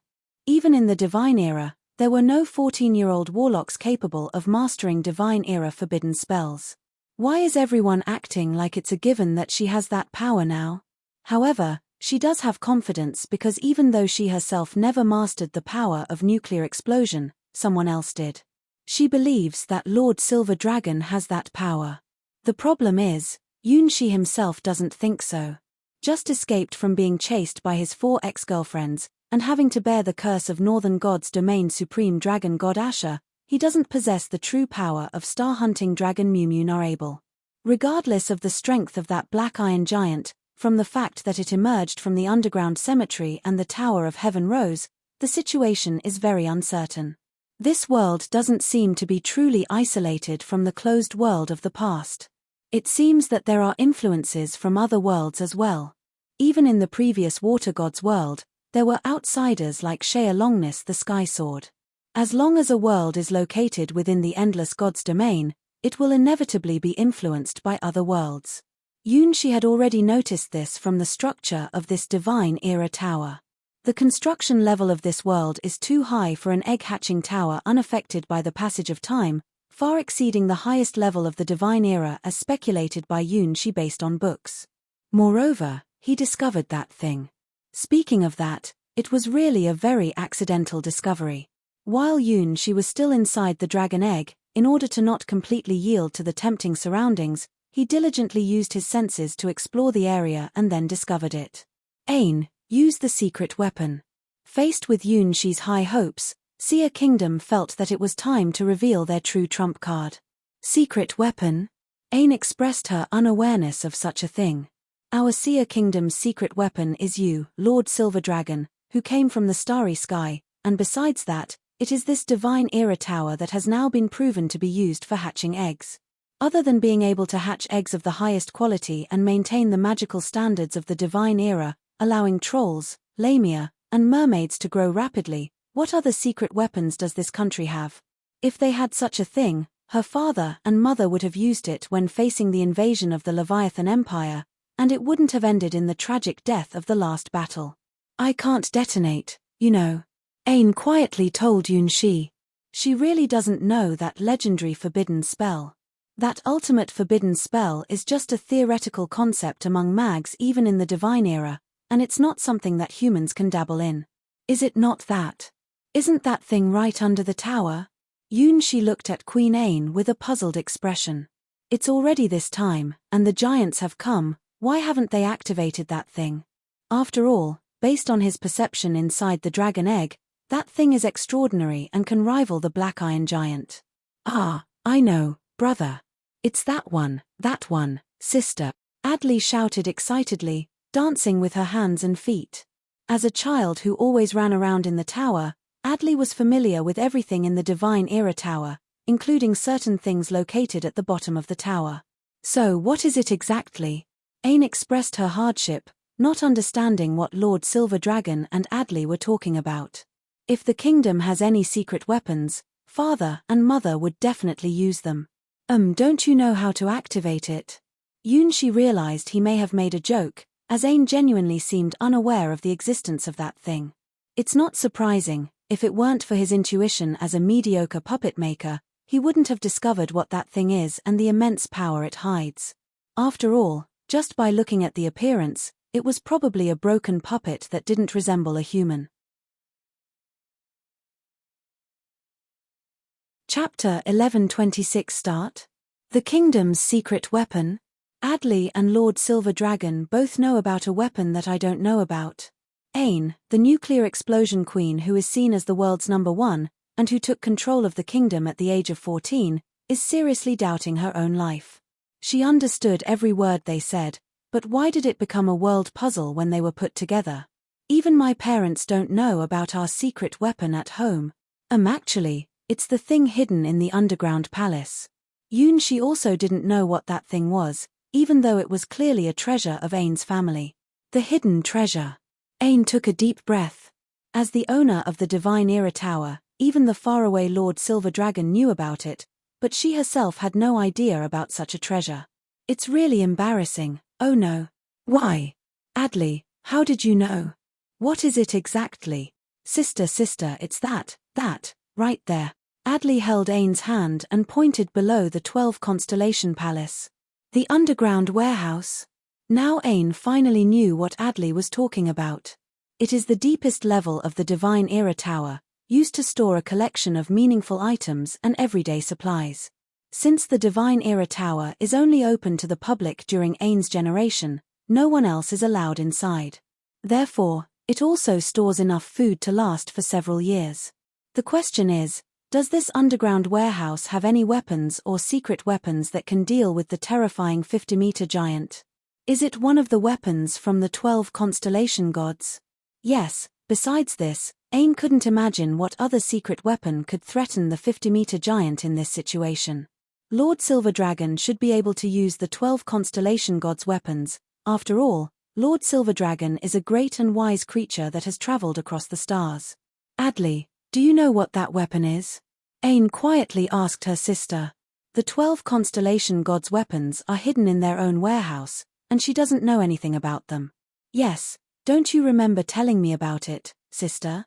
Adley looked at Ain with an innocent expression. Did I ever tell you when I discovered the trace of the constellation god's weapons? Ain became more and more confused, and her thought process was turning into a mess. If it's that thing, it should be able to counter that giant. According to the information she perceived, the thing in the underground warehouse of the Divine Era Tower is extraordinary. Maybe, just like the suddenly rising tower, it is a product that surpasses the civilization of this era. The puppet maker wasn't very skilled, but this work was perfect. It was much better than anything a beginner like him could create. The only problem was that this piece seemed to have been abandoned for a long time. Its energy was fading away, like a candle in the wind. Who created this work and put it in the underground warehouse of the Divine Era Tower? With these questions in mind, Shi, Ain, and Adley ventured into the underground warehouse. This warehouse served as a storage facility for the Divine Era Tower. It contained all kinds of items and the collections of previous High Tower masters. It was divided into different sections for strategic supplies, daily items, and personal belongings. When the High Tower masters passed away, their cherished possessions were often stored in this underground warehouse. Adley used to love adventuring in this underground warehouse as a child, until something happened that made her stop. As they reached the warehouse displaying the collections of past High Tower masters, Shi stopped and nodded in approval. This is it. Sister, that one, it's that one. Adley looked at the tightly closed warehouse door with excitement and a little fear. The ancient warehouse was securely locked with chains adorned with runes, which had been locked by Ain herself. Because Adley would always come here to play around, and there are some dangerous things inside that can't be played with casually. For this reason, she also weaved a lie to scare her little sister. That happened 2 years ago, and for a 7-year-old Adley, she probably took her lie seriously. Open the door. Ain extended her hand and unlocked the warehouse with the runic lock. With Adley's current constitution, soaked with Lord Silver Dragon's essence, the magical relics inside wouldn't harm her anymore. The problem is, based on Ain's understanding of the collection inside this warehouse, none of the items have true battlefield-level power. Inside, there were the belongings of the Tower Masters of the Divine Era. They were a bit strange because they lived in environments with high magic concentration and had masters with pure warlock bloodlines. However, they would occasionally twitch, laugh loudly at night, or say confusing things. It might be scary for children, but for true Divine Era bloodline warlocks, it was not worth mentioning. The strangeness that a hero-ranked warlock could create was 100 times stronger than all the cursed items in this warehouse combined. By the way, when she lied to Adley, she told an incredible story without thinking about the consequences. She was only 12 and enjoyed playing pranks. She told her younger sister that there was a terrifying monster hidden in the underground warehouse. Adults couldn't see it, only children with pure hearts could. This monster had extremely frightening powers. It could pull people into another world, and if they got lost there, they would never come back in this lifetime. She had been caught by this monster before and almost couldn't come back. She gave this monster a shamefully scary name, Faceless Evil God, meaning a god that was unpredictable and untouchable, and loved to eat children. Could the secret weapon of the kingdom that Adley mentioned be Lord Silver Dragon? Right in here, that faceless evil god is inside. Oh my, she should have remembered her dark history when she was 12 years old. Ain had a tearless expression on her face. Oh no, this dark history is really too shameful. There's no faceless, sinister god that specifically captures ignorant girls here. It's all her nonsense and fabrication. That's it. Chapter 1127. She walked into the ancient warehouse filled with various girlish-style clothing, toys, and jewelry, and immediately spotted the item that had been subtly calling out to him recently. Just as he perceived, this was a masterpiece that exuded a style he could only dream of achieving now. As a puppet maker who didn't even pass the entrance exam, he could only create a puppet like White Moon based on his own imagination. And the author of this work has already reached the highest level of simplicity and can create as he pleases. With a few simple features, the puppet looks like it has stick-like arms and legs, and only 3 circles for a face, 2 big ones and 1 small one. However, This minimalistic design gives people an indescribable sense of comfort, and in Yunshi's eyes, it feels as if it has its own life. Ah, it's truly a masterpiece of art. It's just like a loaf of bread. This one. Ain was dumbfounded as she looked at the puppet with an unfinished face.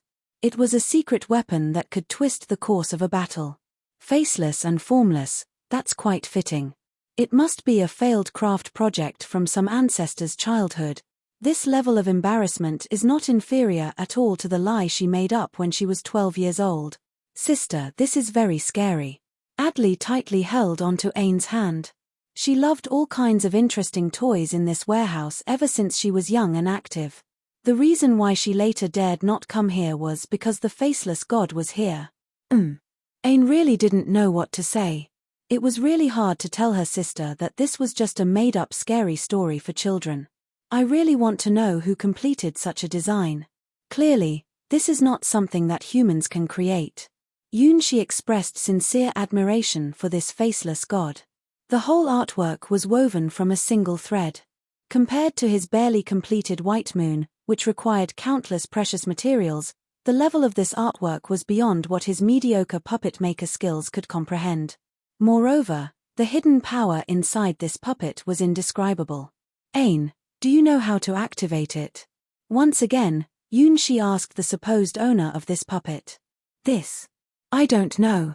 Ain couldn't help but wonder how Lord Silver Dragon turned this failed puppet into a secret weapon that could save the fate of the kingdom. No matter how she looked at it, whether left, right, up, down, east, or west, these were just the failed creations of one of her own ancestors. So let me try. Following some information he sensed in the dragon egg, Yunshi reached out his hand. First, he pressed the small circles on the puppet's face that represented its eyes, but there was no response. Then, he pressed the big circle that represented its mouth, but still no response. Isn't it supposed to be here? Yunshi thought he had found the right answer, but it seemed that the activation method left by the puppet maker was not that simple after all. If it's not activated by visible means, then is it a special password activation method? Oh, he had no idea what the password to activate this puppet was. Lord Silver Dragon, be careful, this faceless god is very scary. Adley was captured by it. Adley looked terrified as she watched Yunshi touching the puppet. Captured? Ain was surprised. Could this puppet really be a problem? This part seems fine, and this part too. After touching the puppet's face, Yunshi became more serious and carefully inspected its body. This puppet is made by weaving all its body structures with just one thread, and its craftsmanship and composition are unbelievably extraordinary. Besides, it feels really great to touch, soft and fragrant, as if it carries the scent of more than one young girl. How did they achieve this? Parfu Parfu Parfu, nestled in Yunshi's chest, seemed to be exceptionally excited, constantly making its unique cry, as if reminding Yunshi of something. Yes, that's it, keep going. There, here, don't miss a single place. It is a gift from the world, the most beautiful thing in the world. Use your hand to touch and feel it well, open the door to a new world. When Yunshi's fingertips touched and caressed every part of the faceless puppet's body, not missing even the tiniest detail, a hidden setting was fulfilled. Just like what Adley experienced back then. A silver curtain of light enveloped the three people in the underground warehouse, and they all disappeared together inside the warehouse. Here it comes again. Adley held onto her sister's body and didn't dare to let go. The last time, she suddenly ended up here like this, crying for a long time before going back, completely unaware of what had happened. So, this is the actual form. Yunshi looked at this world woven with countless silver threads, sensing the grandiose work of the ancient puppet maker. The external puppets are just appearances. The true essence of the power he feels is actually here, in this world woven by countless silver threads. This is the world within the faceless god, a magical creation beyond the imagination of this seer's world. Although it looks like numerous threads, there is only one, and it is the structure that Yunshi can't reach. From small puppets the size of a hand to entire worlds, they all follow the rules of this single thread. He still has a long way to go before reaching this level. I really don't know whose masterpiece this is, it has such amazing quality. This is really. Looking at the silver world around her, Ain was speechless. So, in her family's underground warehouse, there really existed a faceless evil god, able to take children to another space. By the way, why didn't she remember? This puppet, that looks a bit strange, actually belonged to more than one owner of the Divine Era Tower. Moreover, it has been owned by every generation. In her slightly ambiguous memory, this puppet had appeared on her bedside before. Its craftsmanship was so poor compared to other puppets that she had almost forgotten its existence. It seems that when Adley was little, this puppet also appeared on her bedside. No, every generation of Divine Era Tower Masters has had this puppet by their bedside. Why did she tell that lie? The faceless god, not belonging to the scenery of this world. Is that really just her dark history? Why does she know about the faceless deity? Chapter 1128. Walking on a path woven with silver threads, Ain's expression became increasingly uneasy. In a daze, she remembered that she had also seen similar scenes, but she had always thought it was just absurd dreams from her childhood. Faceless deity. Like a silver-white road that seems to extend all the way to the end of the world, no matter how you walk, you can't reach the destination. It doesn't resemble any known world's peculiar scenery, it's just like something out of a fairy tale. Ah, yes, she has been here before, probably when she was even younger than Adley. She had also touched that puppet by the bedside, hugged it while sleeping, and then drowsily arrived in this silver-white world. Underfoot, there is an endless expanse of silver-white, devoid of any impurities. Walking here feels like walking on clouds, filled with a taste completely different from reality. She has been here, and not just once. However, she has always considered this place as a dream, never realizing that it is part of reality. Lord Silver Dragon, is this place? Ain, who is no longer a child, gathered the courage to ask Yunxi, who might be the only one who knows the truth. The faceless evil god was a story she made up to scare Adley before bed. Little did she know that the story would become real. This is the inside of a puppet, it's a special technique. Yunxi couldn't understand how this technique was achieved. Maybe that's what makes the puppet maker special. Despite being the size of a palm, the puppet had a small world inside, a world woven with countless threads that were all connected. However, this world seemed to lack vitality. It was simply incredibly magnificent, intricate, and filled with the beauty of composition that only the puppet maker could perceive. After about 5 minutes of walking, Yunxi voluntarily stopped. Everything here was silver white. The boundary between the sky and the earth didn't exist in this world at all.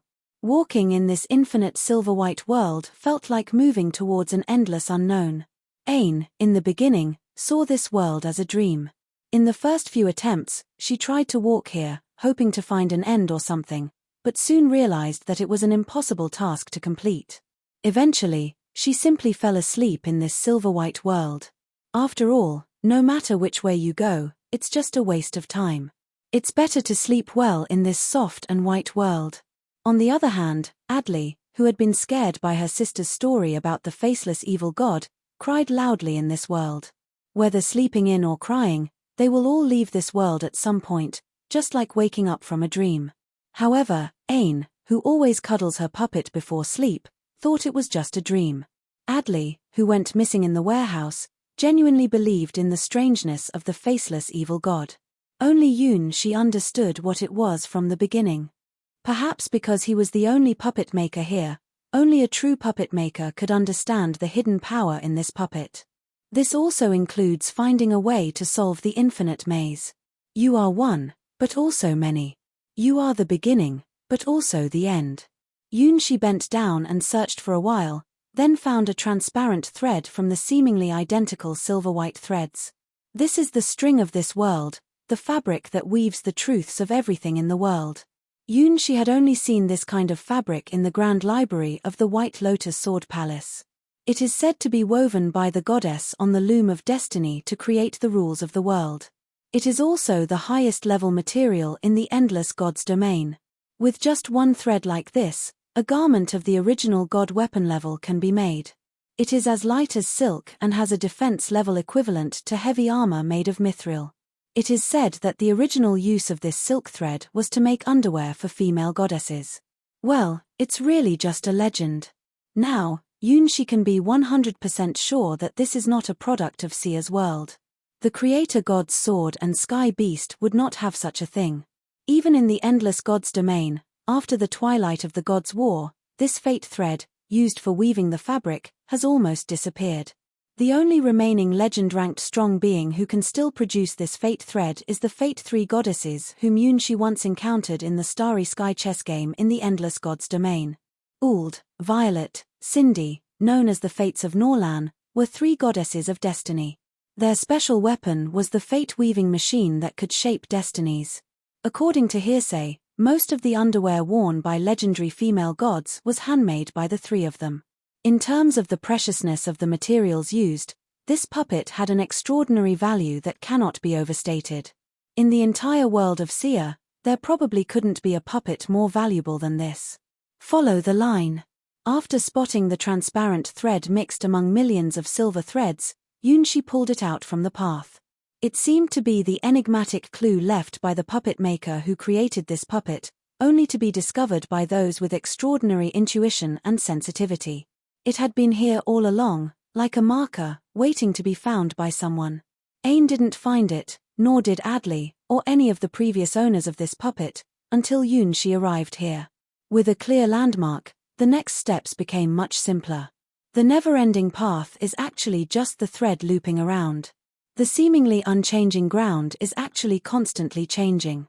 If it weren't for seeing the thread in their hands constantly changing direction, Yunshi probably wouldn't be able to see the true face of this world. Essentially, this is a never-ending, non-repeating maze made of threads, with countless possible answers. For those who don't understand the key, it would take 1,000 years, 10,000 years, and they still wouldn't be able to find a way out. But once they find the correct answer, everything becomes clear. Holding the strings of the world in his hand, Yunshi, along with Ain and Adley, walked to the center of the maze. In truth, this maze isn't very big, it's just the infinite changing directions and positions that make it impossible to see its true form. Just like how ants can never understand the concept of three-dimensional space, those who can't find the strings of the world will never see the center of the maze. Deity without a face. Yunshi looked up and saw the object sleeping in the center of the maze. It was the first time he truly felt that Ain's description was so fitting. Within the enormous silver screen, there stood a giant silver figure without a face, woven from countless threads. Faceless and featureless. Heartless and soulless. Blank puppet. Chapter 1129. This is The Faceless Deity. Yunshi stopped in his tracks, standing in front of this giant puppet that had no features. As for its height, if we were to compare it to a normal human proportion, it would be about 20 times larger, approximately 40 meters tall. The body's structure is elegant and streamlined like the puppet on the outside, but it is not frail. Its entire body is woven from a single thread, creating a perfect form. On that silvery body, there are robes with a faint sacred glow, just like the countless threads around it, all crafted from that first thread.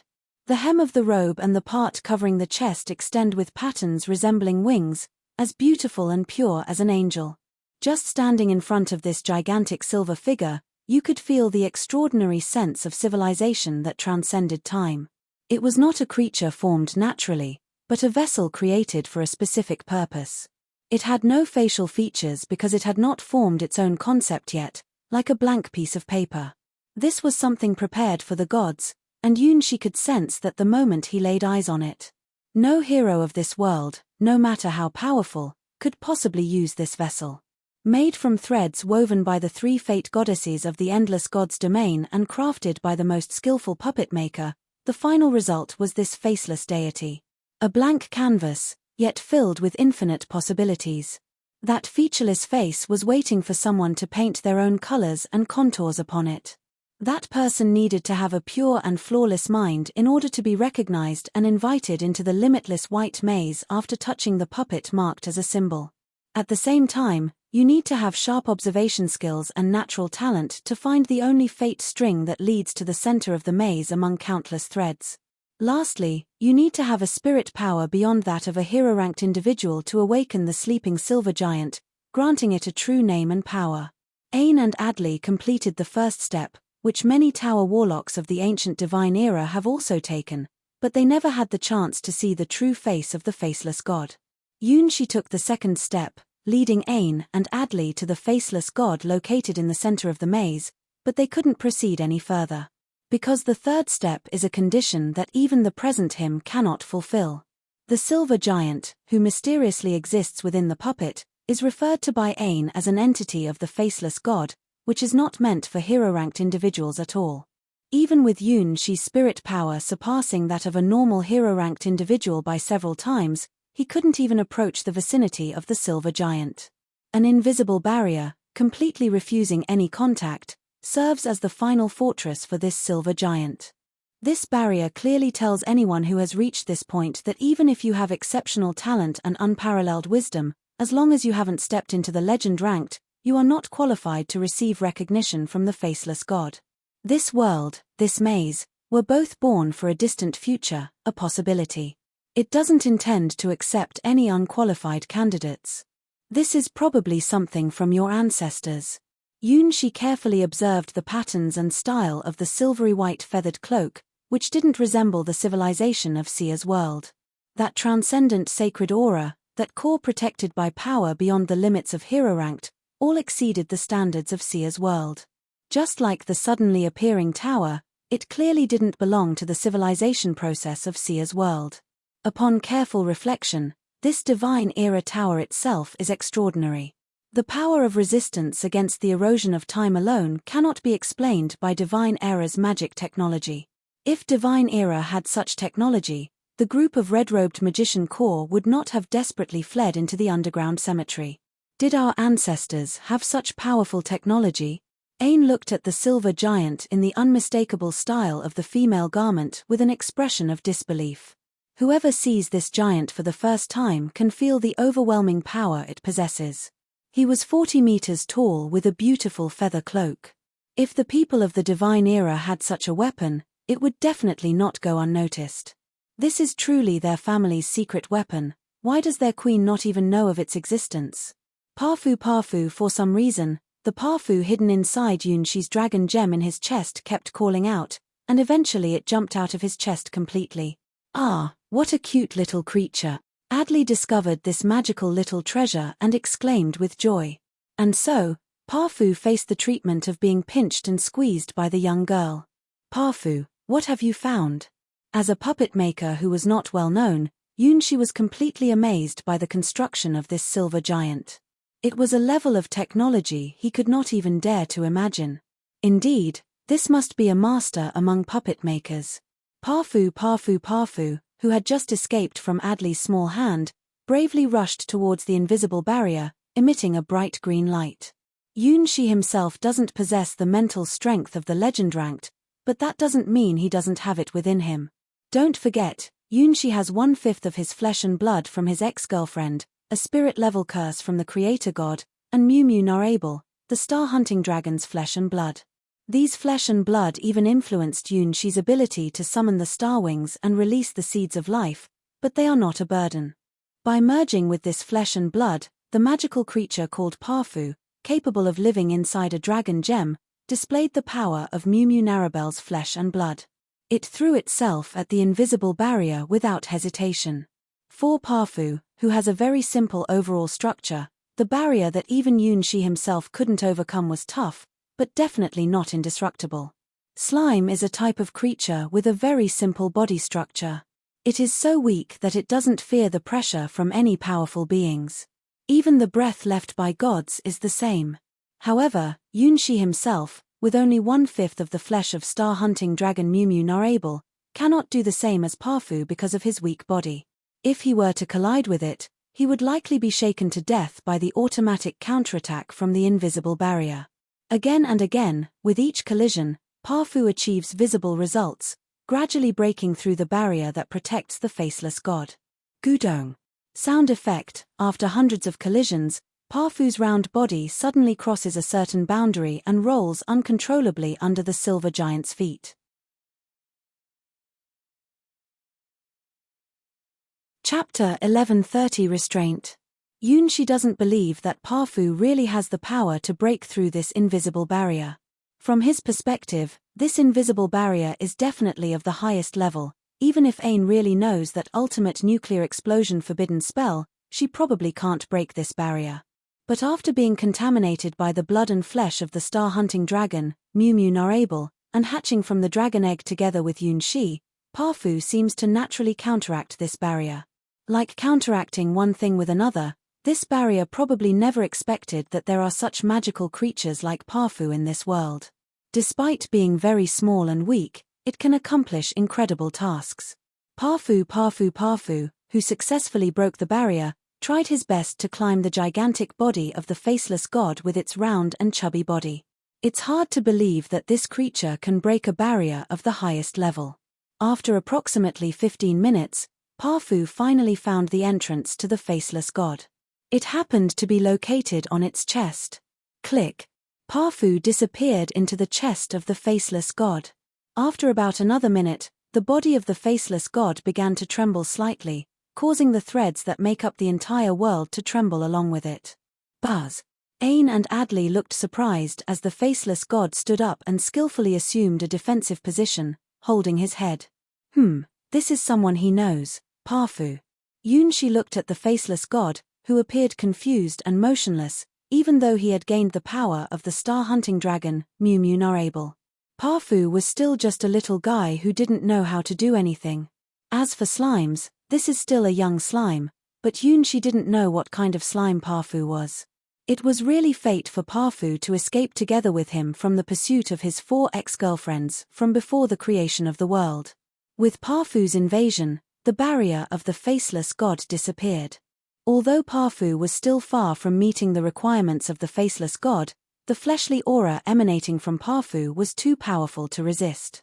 It was a curse that Lord Silver Dragon, Supreme Dragon God Asher, personally inflicted upon Starchild in the Northern God's domain. Something that Yunshi couldn't escape from even if he wanted to. Lord Silver Dragon, can we use this weapon? Ain and Adley clearly didn't understand the true nature of the faceless god standing before them. In Ain's eyes, this was a treasure left by their ancestors, and if it needed to be used, it should be used.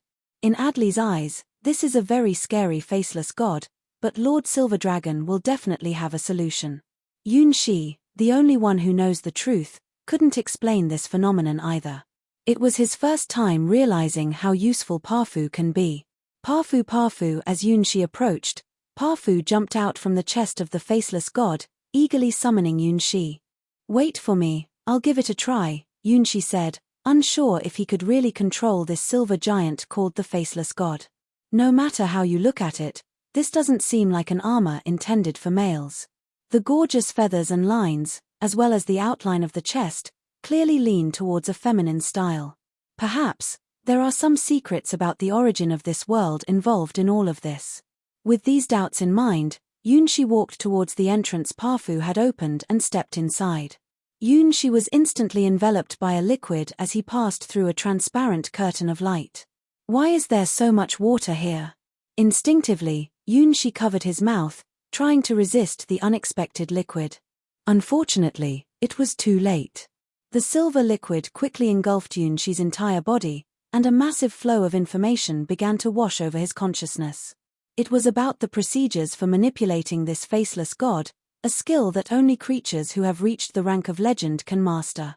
In reality, Yunshi didn't even meet the minimum requirements to become the owner of the faceless god. Just like he perceived it, this was not something intended for hero-ranked humans. The faceless god is a gift prepared for the gods. Faceless and formless. Without a heart and without a soul. Like a blank piece of white paper, pure and pristine. It carries the spirit of the gods, a vessel prepared for the gods. It is a treasure that exists to resurrect a certain creator god for a distant future. Long time no see. Are you alright? When I found you, you were already broken. I feel really guilty for involving you in this. It will probably be a very long time before you can meet Sue again. Your soul will surely encounter this puppet no matter how many times you are reborn. When you spread your wings and fly again, please wear this feather coat. Our promise still stands. To Sia, the puppet maker who once traveled with you. Ahem. Yunshi spat out a silvery liquid, feeling dizzy and disoriented. If it wasn't for Mew Mew Narable, the star-hunting dragon who shared a fifth of his flesh and blood, this information overload would have turned his brain into mush. However, Yunshi finally figured out how this faceless god, the mysterious puppet maker, came to be. Long, long ago, the spirit of the creator god in this world once traveled with a certain puppet maker and got caught up in a war. During the war, they got separated. By the time the puppet maker found Sia again, her body was completely shattered, and it would take an extremely long time to heal and restore her, thanks to Sue. This faceless god is the gift prepared by the puppet maker for Sia's eventual resurrection in the distant future. It is a treasure, capable of containing the soul of a deity, flawless in every way, specifically prepared for Sia. Only females with Sia's bloodline can enter the inner part of this container, being observed, recorded, and calculated to determine how many generations of Sia are still needed for her resurrection. Well, based on the information Yunshi obtained from the data stream, it would probably take hundreds of generations before a Sia bloodline with even a slight qualification to contact the faceless god can be born. However, the data ended up completely scrambled, which is also the reason why Yunshi nearly had a mental breakdown. Certain information that doesn't belong to Sia's world forcefully infiltrated and achieved great accomplishments. The one responsible for this outcome is none other than Yunshi's slime pet, Parfu. Despite being incredibly weak, even Adley can easily bully Parfu, but Parfu possesses a surprising erosion ability, accomplishing things that even Yunshi himself couldn't do. For it, disguising, imitating, and absorbing seem like instinctual things. So, the gift that was originally prepared by a puppet maker for the resurrected Sia in the distant future has now been discovered by Parfu.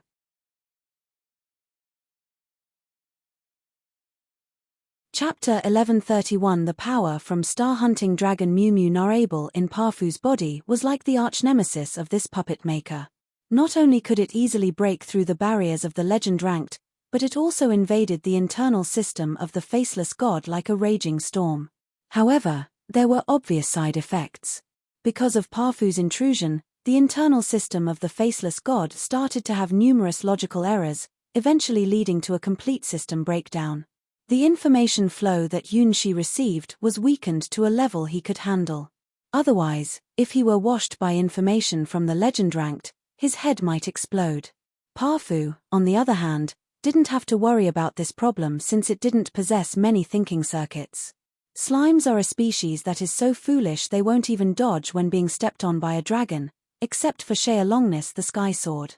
There are hardly any slimes that have self-awareness and intelligence. It is precisely because of this simple structure and the tenacious vitality that allows them to survive even by eating dirt. Slime populations are everywhere, from the northern dragon god's domain to the southern abyss god's domain. There are so many slimes that when most rookie adventurers in the endless god's domain undergo their first trial, they consider slimes as beginner monsters to fight. This is bad.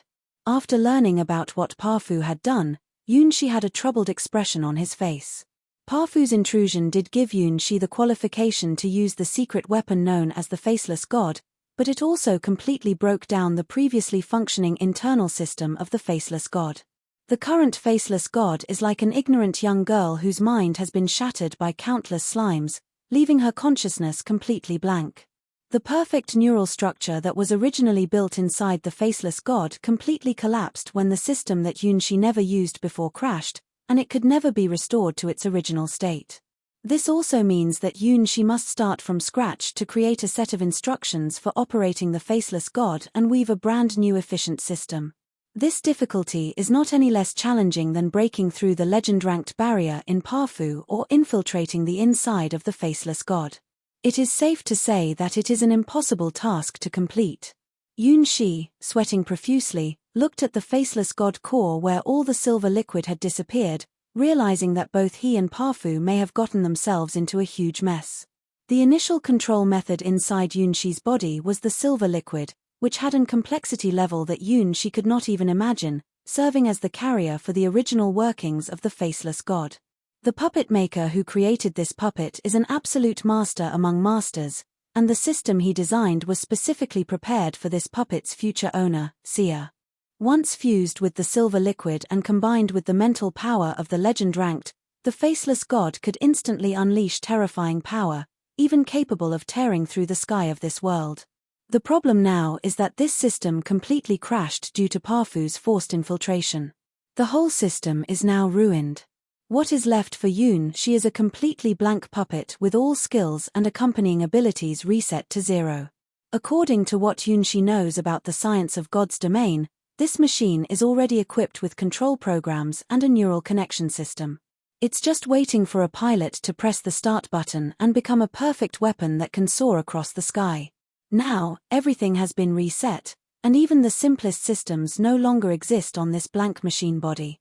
All the weapon systems prepared for the gods have disappeared. Everything else, except for this empty body and the attached feathers, has vanished. It's a disappearance on a rule level that cannot be salvaged. Unless Yoon has the same ability as the legendary puppet maker to create a system capable of carrying the soul of a god for this blank faceless god. Impossible. I'm just a nobody. Yoon holds his head, almost mimicking Parfu's posture when she took over the faceless god earlier. This is truly impossible. He's just a nobody puppet maker. How could he compare to the legend-ranked puppet maker? The task of carrying the soul of a god in a vessel is something he, a rookie, could never accomplish in his lifetime. No wonder the movements of the faceless god controlled by Parfu were so strange. It was just random chaos. How can we deal with that huge black iron giant, if we can't use the secret weapon? Should we let it punch with its fists? Yoon said that in all the courses he studied since he was little, there was never a method to deal with a 50-meter giant. Even teacher Cassina, the battle god, didn't teach that. Lord Silver Dragon, are you okay now? Wow, this faceless and featureless puppet is really big. When Yoon was feeling extremely discouraged, the voices of Ain and Adley came from outside. He had been receiving the flow of information for more than 30 minutes, so it's no wonder they were worried.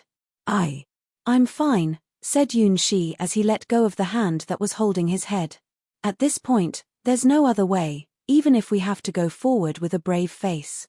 It's impossible to compete with the legendary puppet maker's weaving abilities in this lifetime. Luckily, his enemy isn't anyone of the legend-ranked. In this world, other than creator gods Sword Seer and Leviathan the Sky Beast, it should be impossible for someone to truly reach the legend-ranked. Even though that 50-meter giant has immense power, it is still infinitely distant from the legend-ranked, relying solely on brute strength. Truly legendary beings, such as Ouroboros, a fantasy species, possess the ability to entangle the stars. Yes, there's nothing to fear. If you can't overcome these small difficulties, how would you face those 4 terrifying ex-girlfriends?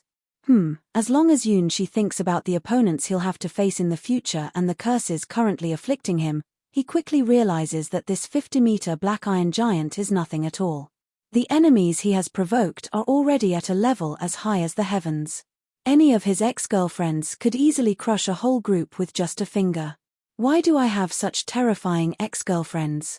Did I commit such heinous sins in my previous life? Sob Yoon grits his teeth, tears streaming down his face, as he desperately tries to decipher the message left behind by the legend-ranked puppet maker. Although there is too much scrambled code to reconstruct it completely, having something to refer to is still good. No. Soon, Yoon gave up.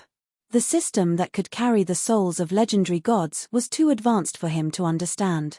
At this moment, he desperately needed a guidebook like a programming method for even monkeys, but unfortunately, there was none in Sia's world.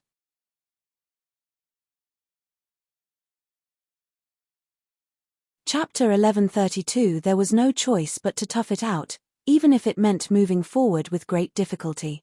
Luckily, although the faceless god system was completely destroyed by Parfu, this also lifted the restriction that only a god's soul could match the god's vessel. Parfu's power was truly miraculous. For Yoon, losing a weapon system specifically designed for gods wasn't a big deal since there were only 2 beings in the entire Sia's world who had reached that level. Weapons that can't be used, no matter how powerful they may be, are just decorations. However, How exactly does one program a system that can manipulate a body like that of a god? At this moment, Yunshi really wanted to go to Cyber Elf Alpha's mechanical god's domain for a few years of further study. The electronic deity and her team of quantum computer incarnations are the experts in this field. Calm down, you can definitely do it. Yunshi took a deep breath, and then closed his eyes. Imagine yourself at your strongest, capable of anything. In the ocean of longing, gradually emerged a cat that cannot be observed by anyone, existing yet non-existent, somewhere between reality and fantasy. I like cats. Yunshi spoke the secret code, as if unlocking a gateway to an endless sea of data. Activate the Yunhai's Quadrant Sword. That is the divine sword skill left behind by Yunhai the Sky Sword, a key to accessing the endless ocean of wisdom in human form. The Yunhai's Quadrant Sword is a divine sword skill that uses calculation and wisdom to describe the principles of the universe. For Yunshi, this is the starter for another divine sword skill called the Sky Flying Sword. Even though he can't temporarily use the star wings, Yunhai's Quadrant Sword is not an attachment of the star wings, but a divine sword skill that he himself comprehended. Although his method of learning Yunhai's Quadrant Sword is very peculiar, while others start with geometric principles and 9-chapter arithmetic, he started with cats. It seems that he has an inexplicable connection with the ghost cat that both exists and doesn't exist, driving countless mathematicians crazy. However, Yunhai's Quadrant Sword is not all-powerful, at least it cannot create a system powerful enough to drive the faceless god out of thin air. Yunshi doesn't expect to reach that level in one step, he simply needs an opportunity, a direction, to validate one of his hypotheses. The origin of this hypothesis comes from the strange actions of the faceless god that he and Adley just witnessed. Yes, it's the posture of the silver giant, who was huddling and defending itself when Parfu entered. Why did it make that move when its internal systems of the faceless god had completely collapsed and turned blank? What caused it to make that movement? What Yunshi wanted to know was exactly this answer. He had a feeling that if he found this answer, he would be able to solve his most important problem. Suddenly, a bright idea flashed. Found it. It was as if Miss Graceful Ghost Cat gently tapped Yunshi's forehead with her soft paw, unlocking a never-ending flow of inspiration. Yes, just like that. Parfu was the key to success or failure, and in the end, Parfu was the one who solved the problem.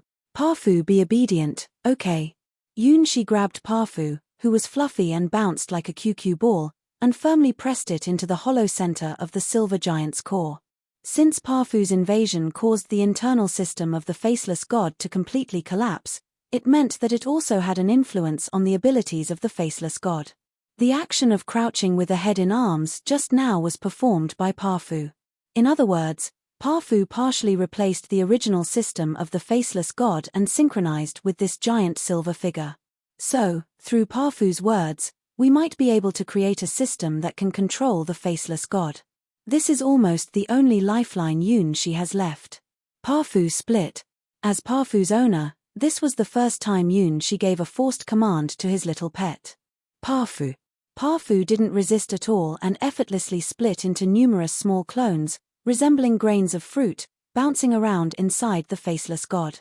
Yes, that's it. Although it felt a bit awkward and couldn't compare to the original neural system of the faceless god, made with precise intertwining of every single thread, Yunshi finally saw a glimmer of light. Parfu can accomplish this task. Perhaps with some flaws, but it's enough to make this faceless god move. Parfu connect. As Maya, the owner of Parfu, helped sign a contract, Yunshi and his pet gained the ability to communicate telepathically. However, Parfu's consciousness is quite simple, so even when they synchronize, it doesn't have much meaning. This is delicious. Parfu. This is soft. Parfu. This smells good. Parfu. This goes QQ. Parfu. These are the messages Yunshi receives when he connects with Parfu. Most of the time, this little creature uses its adorable appearance to snuggle into the chests of girls, big or small. It seems to be its race's characteristic. Things have changed now. After going through the 4 previous girlfriends with Yunshi and gaining the power of the star-hunting dragon Mew Mew Narable, Parfu has transformed and become an even more magical creature. The small and big clones that split up quickly spread throughout the body of the faceless god, and then they acted as a substitute system, causing the god's vessel to move again. The Parfu system has its own advantages, although it can't compare to the original divine system. Because Parfu is a pet connected to Yunshi's soul, when their consciousness is connected, Yunshi can control Parfu's body and do anything. The thing called Parfu system is Yunshi using his imagination and initiative to turn his own pet into a temporary control system for the faceless god, thus gaining control over the silver giant. Without a divine-level soul, they had to make do with using Parfu. "It's moving, brother," Adley cheered as she watched the faceless god finally stand up. Lord Silver Dragon truly lives up to their name. Yun 11 had blind confidence in Yunshi, and he didn't disappoint. Only Yunshi himself knew that he was completely pushing himself beyond his limits, but he had to make it work. The existence of the Parfu system gave him temporary control over the faceless god, but compared to the original system, it was like a simple puppetry technique. There were no weapons or additional parts that could be activated, except for the container itself. Those things were clearly inside the body of the faceless god, and the feather robe on the outside was one of the components of the weapon system. These are gifts left by the unknown puppet maker for his friend Sia.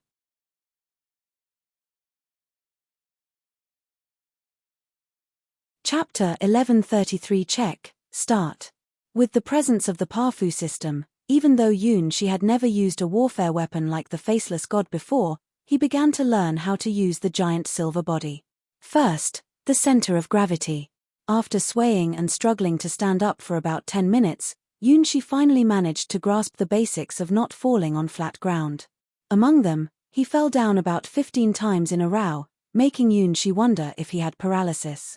No way, controlling the silver giant through the Parfu system has delays. After all, it is not the original perfect system of this faceless god. However, as adaptability increases, Yunshi gradually learns how to use the essential techniques of this huge body. The presence of Parfu goes even deeper into the silver giant's body than he imagined, with the flesh and blood scent of star-hunting dragon Mew Mew Narable, as if it effortlessly infiltrates every corner of this blank puppet, like the natural enemy of the puppet.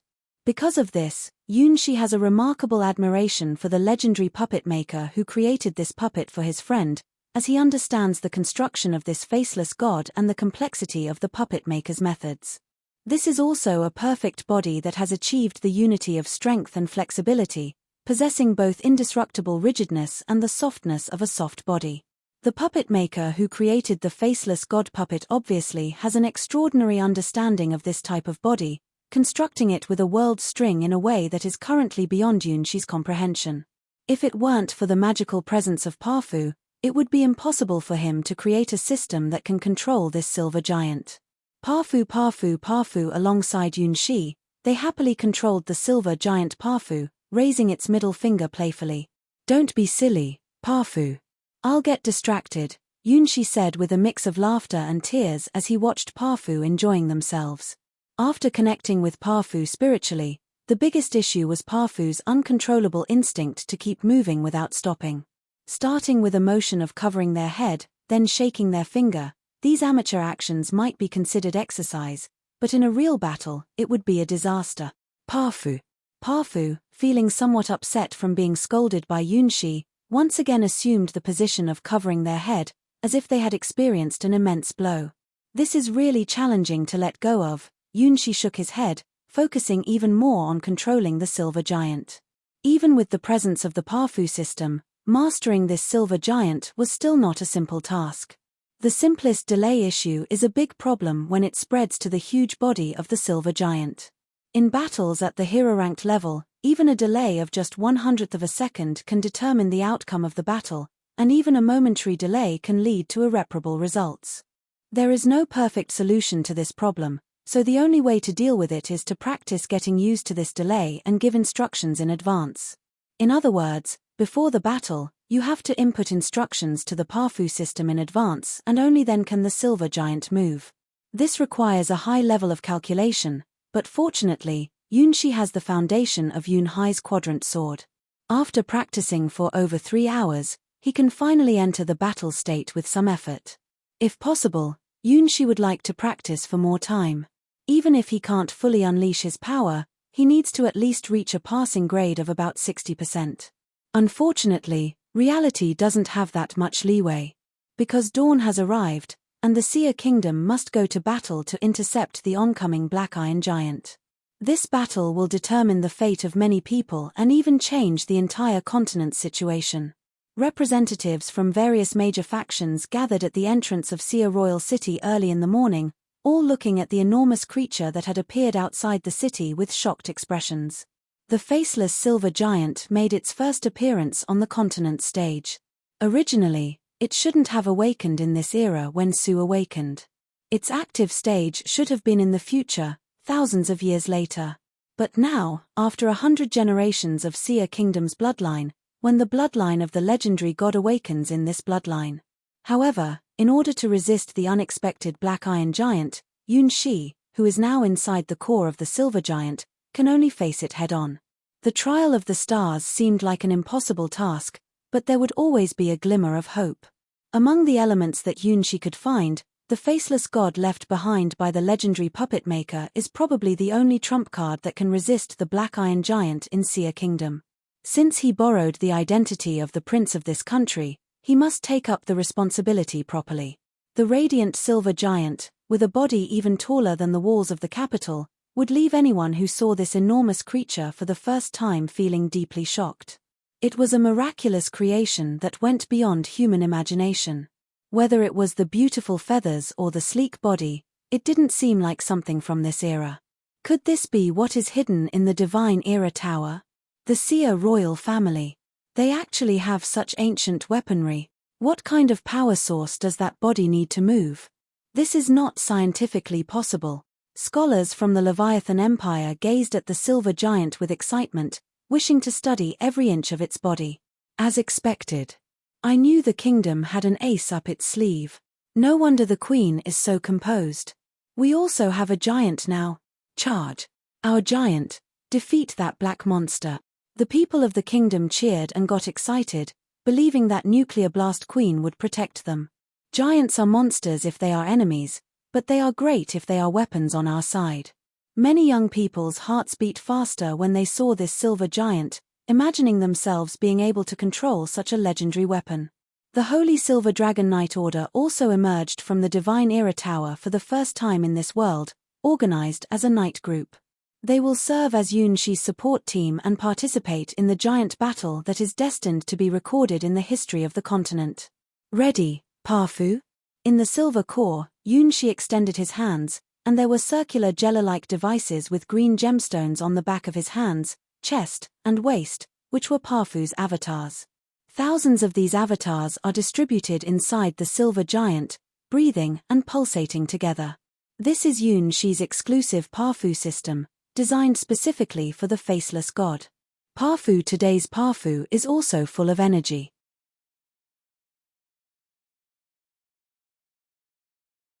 Chapter 1134. On the third day after the Sky Tower appeared, the battle between the underground cemetery and the human kingdom entered a fierce stage. The Leviathan Empire's side. The extremely angry Ludwig XII gathered all the titled machines of the Empire and launched a total attack on the Emerald Sea Dragon Beast, which occupied the central waters of the Empire. More than 20 Knight Orders, including developing siege weapons such as heavy cannons, all joined the actual combat, with over 30,000 troops and over 100,000 logistic support personnel. It can be said that this is the Leviathan Empire's challenge to the underground cemetery with the full strength of the country, which is the honor of the first powerful country on the continent. The battle entered a state of intense artillery fire from dawn. The newly formed Magic Artillery Brigade almost blew up the waterway occupied by the Emerald Sea Dragon Beast, and then the Empire's titled machines surrounded the appearing Emerald Sea Dragon Beast from 3 directions: land, water, and air. The Emerald Sea Dragon Beast unleashed a fierce battle against the incoming group of titled machines, releasing more than 4-digit small-scale automatic attacks. The battle was extremely fierce and can be regarded as the most devastating battle since the formation of the Leviathan Empire's Magic Armored Legion. On the same day, a giant with a silver-white color called Faceless God also stepped onto the battlefield. The newly formed Holy Silver Dragon Knight Order appeared before the world for the first time. Giant, stay in the center of the nuclear explosion. Attention, attention. The giant has cast some kind of earth spell, creating a huge unknown structure. Observation is impossible. The enemy has blocked the center of the nuclear explosion. Oh no, this is probably some kind of tactic.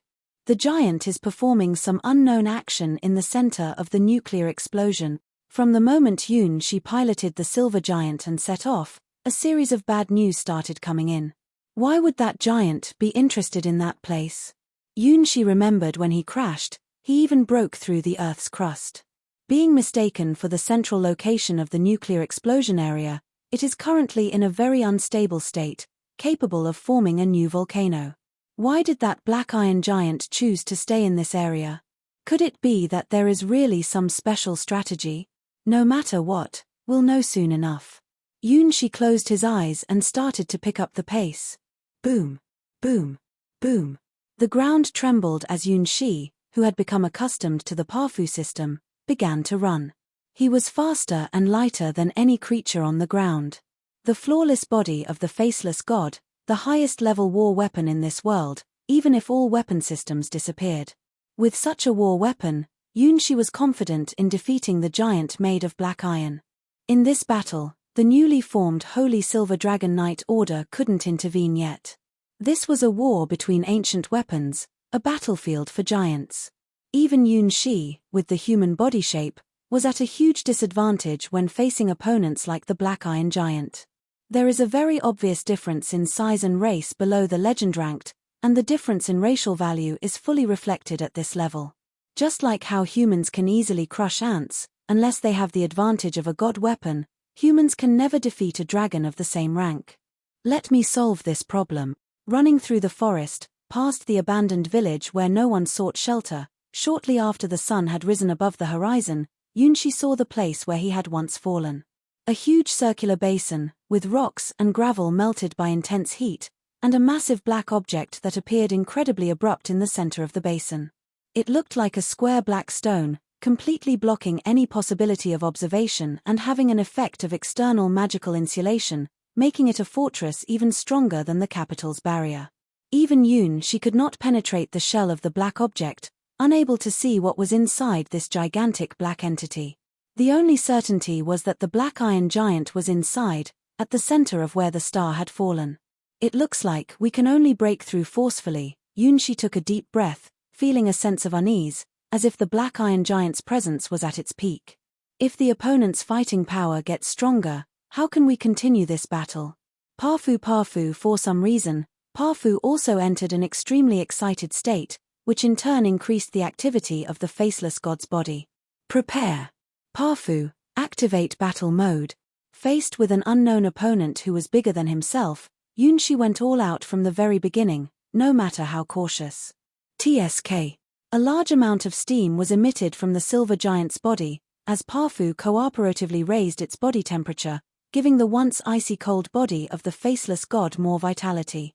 The Parfu system has two modes, the regular automatic mode and the battle mode that unleashes all fighting power.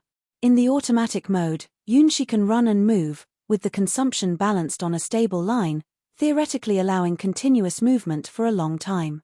Comparatively, the battle mode can only last for a much shorter time because Shi doesn't possess the soul of the legend ranked, and the Parfu system also has its limits. Barely controlling the faceless god, Shi can only fight at full strength for 5 minutes, which is the current limit of the Parfu system. If the time goes beyond this, all the clones spawned by Parfu will perish, and Parfu itself will have to enter a dormant mode to regain strength. 5 minutes. In terms of a one-on-one victory, it's already enough. Shi crouched down, assuming a charging posture, locking onto the silent black block. Charge. With a burst of speed surpassing the sound barrier, combined with the massive mass and impact force of the faceless god, the silver giant struck the outer shell of the black object like a siege hammer. Crack. The barrier created by the Earthchild's power, a black stone structure 10 times harder than the toughest granite, was forcefully shattered. Boom. With an unstoppable momentum, Shi continuously shattered the multi-layered barriers comprising the black object, progressing all the way to the crust where he had once fallen. Target, locked on. Black iron giant, detected. At this moment, the cracked Earth's crust.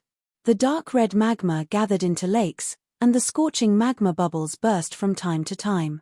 A 50-meter black iron giant was lying in the magma pool, looking at the black sky illuminated by the fire with hazy eyes. Ah, so comfortable, taking a magma bath is the best. The magma here has the taste of stars.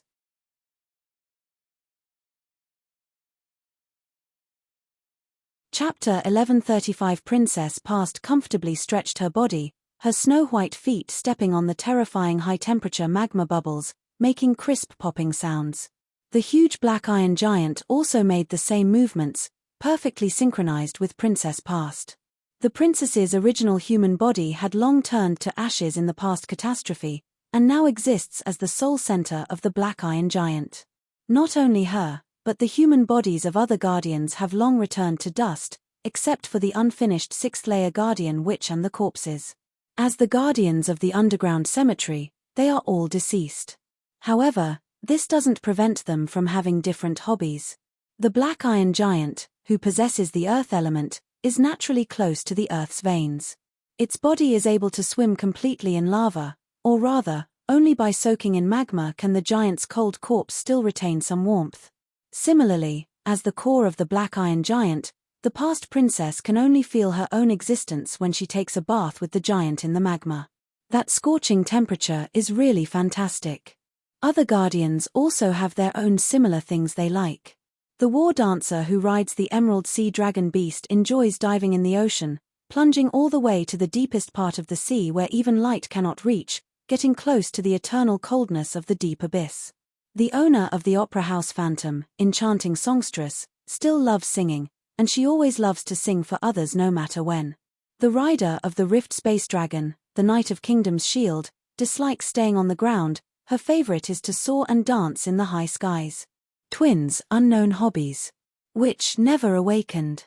With all her defenses stripped away, she finally found a lava lake with such a delicious taste that past princess couldn't control herself. Well, crushing this kingdom is about as difficult as taking a post-dinner stroll, so let's let the kingdom survive a little longer, maybe half a day or so. She had even decided that after conquering this country on behalf of the underground cemetery, she would claim this lava lake with its rare properties as her own territory.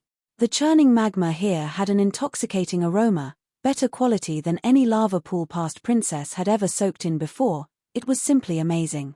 In order to fully enjoy this bath, she spared no effort in creating a wall of black stone using the power of the strongest giant bloodline, a strategic magic of the underground cemetery. During the Divine Era War, this strategic magic had saved countless human armies. Even the Dragon Clan couldn't break through it easily. With this absolute defense in place, past princess comfortably emerged from within the black iron giant, indulging in a royal-level soak in a somewhat fragile state of existence. All the guardians are deceased. In theory, when they die, they become refined soul cores, and their true form is similar to a ball of light. However, perhaps due to the deep memories of their living souls, when they appear in their true form, they all look like how they were when they were alive. Past princesses didn't reach adulthood when they died, and they cannot grow any further after death. Development and aging are privileges of living beings. The guardians in the underground cemetery remain frozen in the moment of their death. Past princesses appearing in their true form are just young girls around 12 years old. They wear long white stockings and their facial features resemble Adley, but they have long hair that most girls their age wouldn't have. That golden hair is partially tied into golden bunches on both sides and the rest is intricately woven into a golden braid. It's evident that the young princess loved her hair during her life and she couldn't forget it even in death, keeping it preserved exactly as it was. The black princess dress, paired with white stockings, gives off a sweet and forbidden aura. No one will come here, so I can take a nice bath. Past princess, who has great confidence in the black stone wall, gracefully removes her stockings and black boots, revealing her snow-white legs and tender and soft little feet like a baby rabbit. Next, the princess's dress fell to one side, leaving her young and sweet-smelling body exposed, with only the crystal hair accessory on her head, and her long golden hair covering the important parts. This temperature is amazing. Standing on the constantly boiling magma bubbles, listening to the sound of the bubbles bursting, the little princess had a blissful expression on her face. Only like this could she feel alive, the golden-red bubbles spreading from under her feet, massaging her body and releasing a warm and pleasant scent. In the icy world, only in this magma world could she feel the warmth of being alive. The black iron giant and the past princess sat together by the shore, dipping their feet into the lava lake, then slowly sliding their bodies into the bubbling lava for a bath. Hum. Hum. Little white rabbit, so white, with 2 adorable ears. Little white rabbit, so white, with 4 legs, run quickly. Humming an unfamiliar nursery rhyme, the past princess wholeheartedly enjoyed this long-awaited rest time for millions of years. For giants, life is very long, so long that it becomes boring without something to play with. They were born in the wreckage of Leviathan, skilled at playing with the sky, the earth, and the air. They fought several times, even causing the continents to split and drift. Eventually, the dragons at that time couldn't tolerate them anymore and took action to get rid of these chaotic individuals. Taking a lava bath is an ancient tradition of the giant race, symbolizing the Earthchild's characteristics. All giants are the favored descendants of the earth. For the past princess, one of the few moments of happiness she had left after her death was to put aside everything and take a bath with the giants, revealing her true form. Well, another moment of happiness is when she tears apart the dragons. Because of this, she didn't fight much with the 2nd and 4th guardians who possessed the Emerald Sea Dragon Beast and the Rift Space Dragon. The results were generally inconclusive. Standing on the earth, she stood in an invincible position. Diving into the water, the Emerald Sea Dragon Beast has an absolute advantage. The sky is the field of the Rift Space Dragon. They represent 3 types of super war weapons: underground cemetery for land, sea, and air. Each has its own characteristics, and it's hard to say who would win over the other. Apart from the Guardian Opera House Phantom on the 3rd level, the Guardians on the 1st, 2nd, and 4th levels are the most commonly deployed war weapons in the underground cemetery. They played a decisive role on the battlefield during the Divine Era. La la la. Just as past princess was stretching and preparing to turn over and soak a while longer, she suddenly heard a strange sound.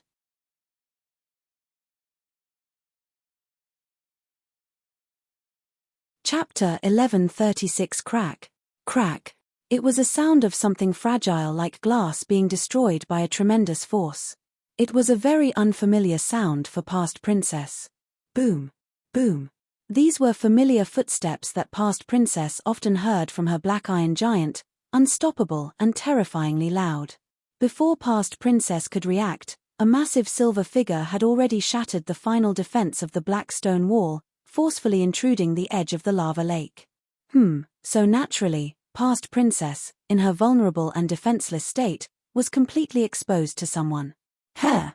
Even Yun Shi, who had been charging straight ahead, never expected to see such a delicate beauty bathing in the magma right in the center of the nuclear explosion zone. That naked, smooth skin, snow-white and tender feet, and the shy yet captivating appearance, did something go wrong?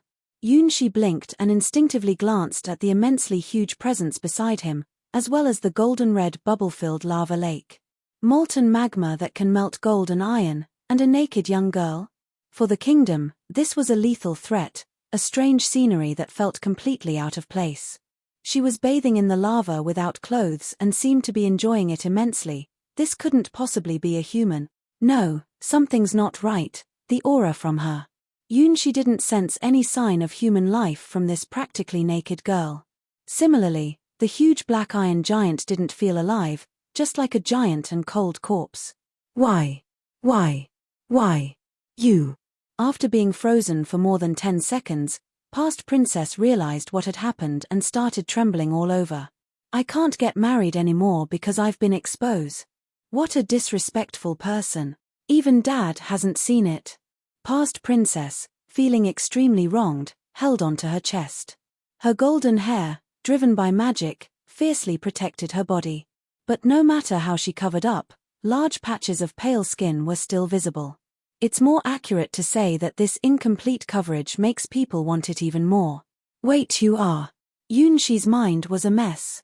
He subconsciously wanted to say something, but he realized that it was wrong to speak as a true gentleman at this moment.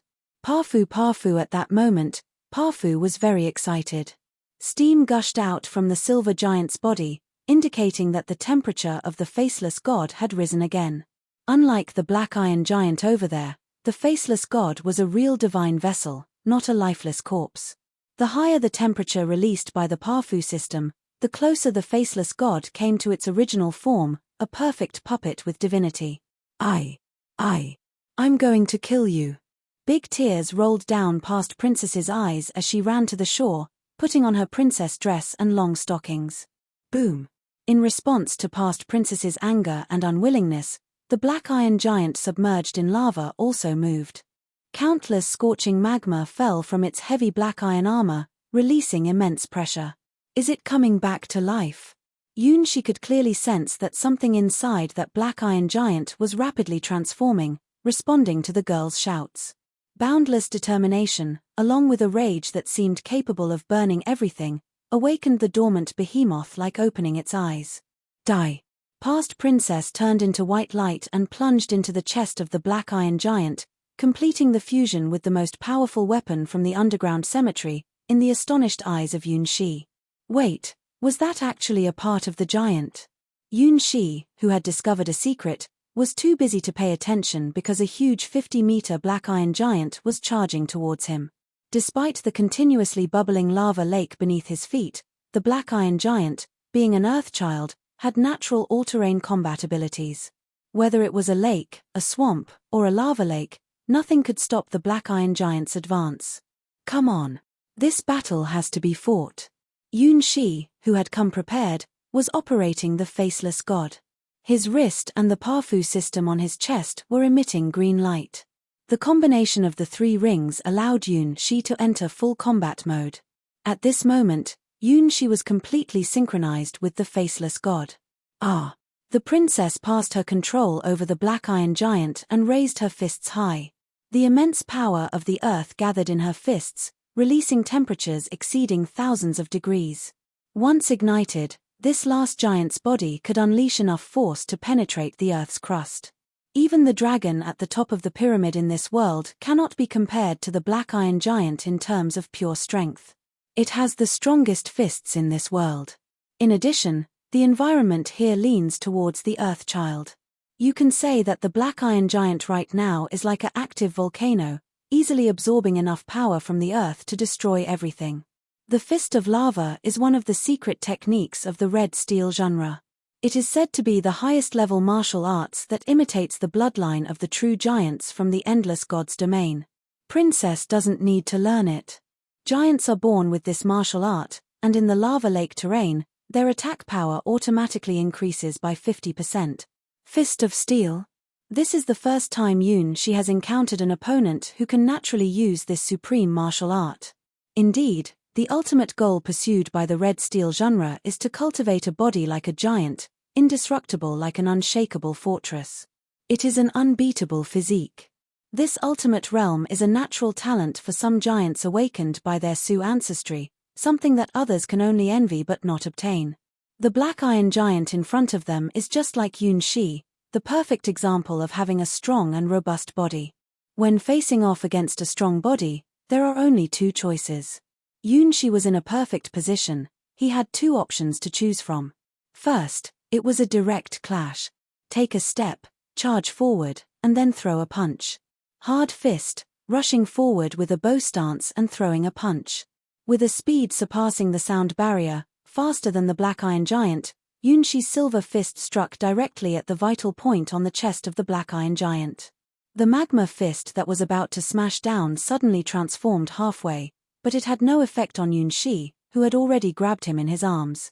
Then, using the element of surprise and his speed advantage, Yunxi stretched out his right foot without hesitation and kicked the black iron giant's ankle, causing the unstable giant to lose balance and then launching his ultimate move in one breath. Soft body, executing the strangulation technique. Locking the opponent's joints, restraining their body, preventing them from utilizing their strength. Showing it means pushing the other person down and overwhelming them.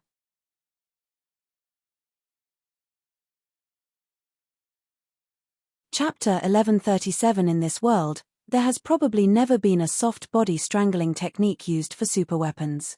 Whether it's the Black Iron Giant or the titled machine developed by the Leviathan Empire, they are both typical examples of being direct and using absolute strength, speed, and explosiveness to crush opponents. Even the Yellow Sparrow, the most agile titled machine in the continent developed by the Leviathan Empire, is only smaller in size and focuses more on reconnaissance and stealth. It is simply unimaginable for people in this world that a silver giant over 40 meters tall can use strangling techniques or anything similar. However, Yunshi still used it. He doesn't need to follow the common sense of this world, and the body of the faceless god is enough to support him in performing the unique skills of soft body. Don't forget, this is not a puppet developed as a weapon, but a miracle woven as a god's vessel on a higher level.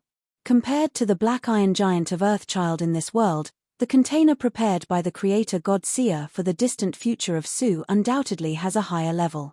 Even though all the weapon systems originally built inside this container have disappeared, the blank body alone possesses the invulnerable characteristic. The mere high temperature of a few thousand degrees is completely harmless to the faceless god, causing zero damage. On the other hand, the ground shredding technique displayed by Yunshi really troubled past Princess. Even when merged with the Black Iron Giant, her feelings were never this terrible, even when facing those arrogant dragons. Let me go. More lava fires gathered on the large hand of the Black Iron Giant, violently slamming onto the back of the silver giant, causing explosions of fire. Crack. The faceless god controlled by Yunshi expressionlessly snapped the left-hand joint of the Black Iron Giant. If the Black Iron Giant still had sensation, this would make it scream in pain. Let me go. Let me go, you idiot. Indeed, I shouted loudly, but it wasn't because of pain. As a refined spirit core of a deceased princess, the past princess no longer has that kind of sensation. Dead people don't feel pain, that's what makes them qualified war weapons. Moreover, even if its joints are twisted, the self-repair mechanism inside the Black Iron Giant immediately activates, continuously absorbing the power of the earth to heal its own injuries. It was precisely with this ability that the past princess and the Black Iron Giant, in a battle against 3 opponents, made the once arrogant dragon go crazy and ultimately defeated it. In a ground battle, the Black Iron Giant, as an Earthchild, has no elements of losing. If you compare the states of both sides, the silver giant of the faceless god, as god's vessel, possesses a nearly invincible physical condition, with a health value that is impervious to any force below the legend ranked. On the other hand, the Black Iron Giant has an affinity with the earth, being able to use the power of the earth to heal its own body, no matter how much damage it receives. This means it has a natural high life recovery ability, and unlimited endurance. Get lost. After Yunshi continuously twisted the joints of the Black Iron Giant's hands, it opened its large mouth and bit the silver giant's neck. The black stone wall destroyed by Yunshi started to crumble and collapse, gathering back the power of the land that had been separated. What a powerful force! Yunshi realized he had underestimated the talent of this Black Iron Giant. Maybe its physical strength is still superior to him, who is currently at a beginner stage. Boom! The Black Iron Giant, biting Yunshi's neck, unleashed its furious power and threw away the silver giant that had been wrapped around it. That posture, like a crazy beast, released a terrifying sense of madness. I'll kill you. I'll kill you. I'll kill you. Only by erasing your existence can I wash away the shame. Even Daddy has never seen it. Never seen it. Cried Princess as she pounded the floor, crying and shouting. That was not intentional just now, Yunshi really wanted to explain, but there's no time for that. The battle mode of the Parfu system in the Faceless God can only last for 5 minutes. It's already been 1 minute since breaking through those black barriers. If he can't defeat this Black Iron Giant in the remaining 4 minutes, he probably won't be safe inside the Silver Giant, and the Seer Kingdom may be doomed. So, for Ain, Adley, and the Holy Silver Dragon Knight Order who trust him, winning this battle is a must. You can do it, Yunshi. Keep going.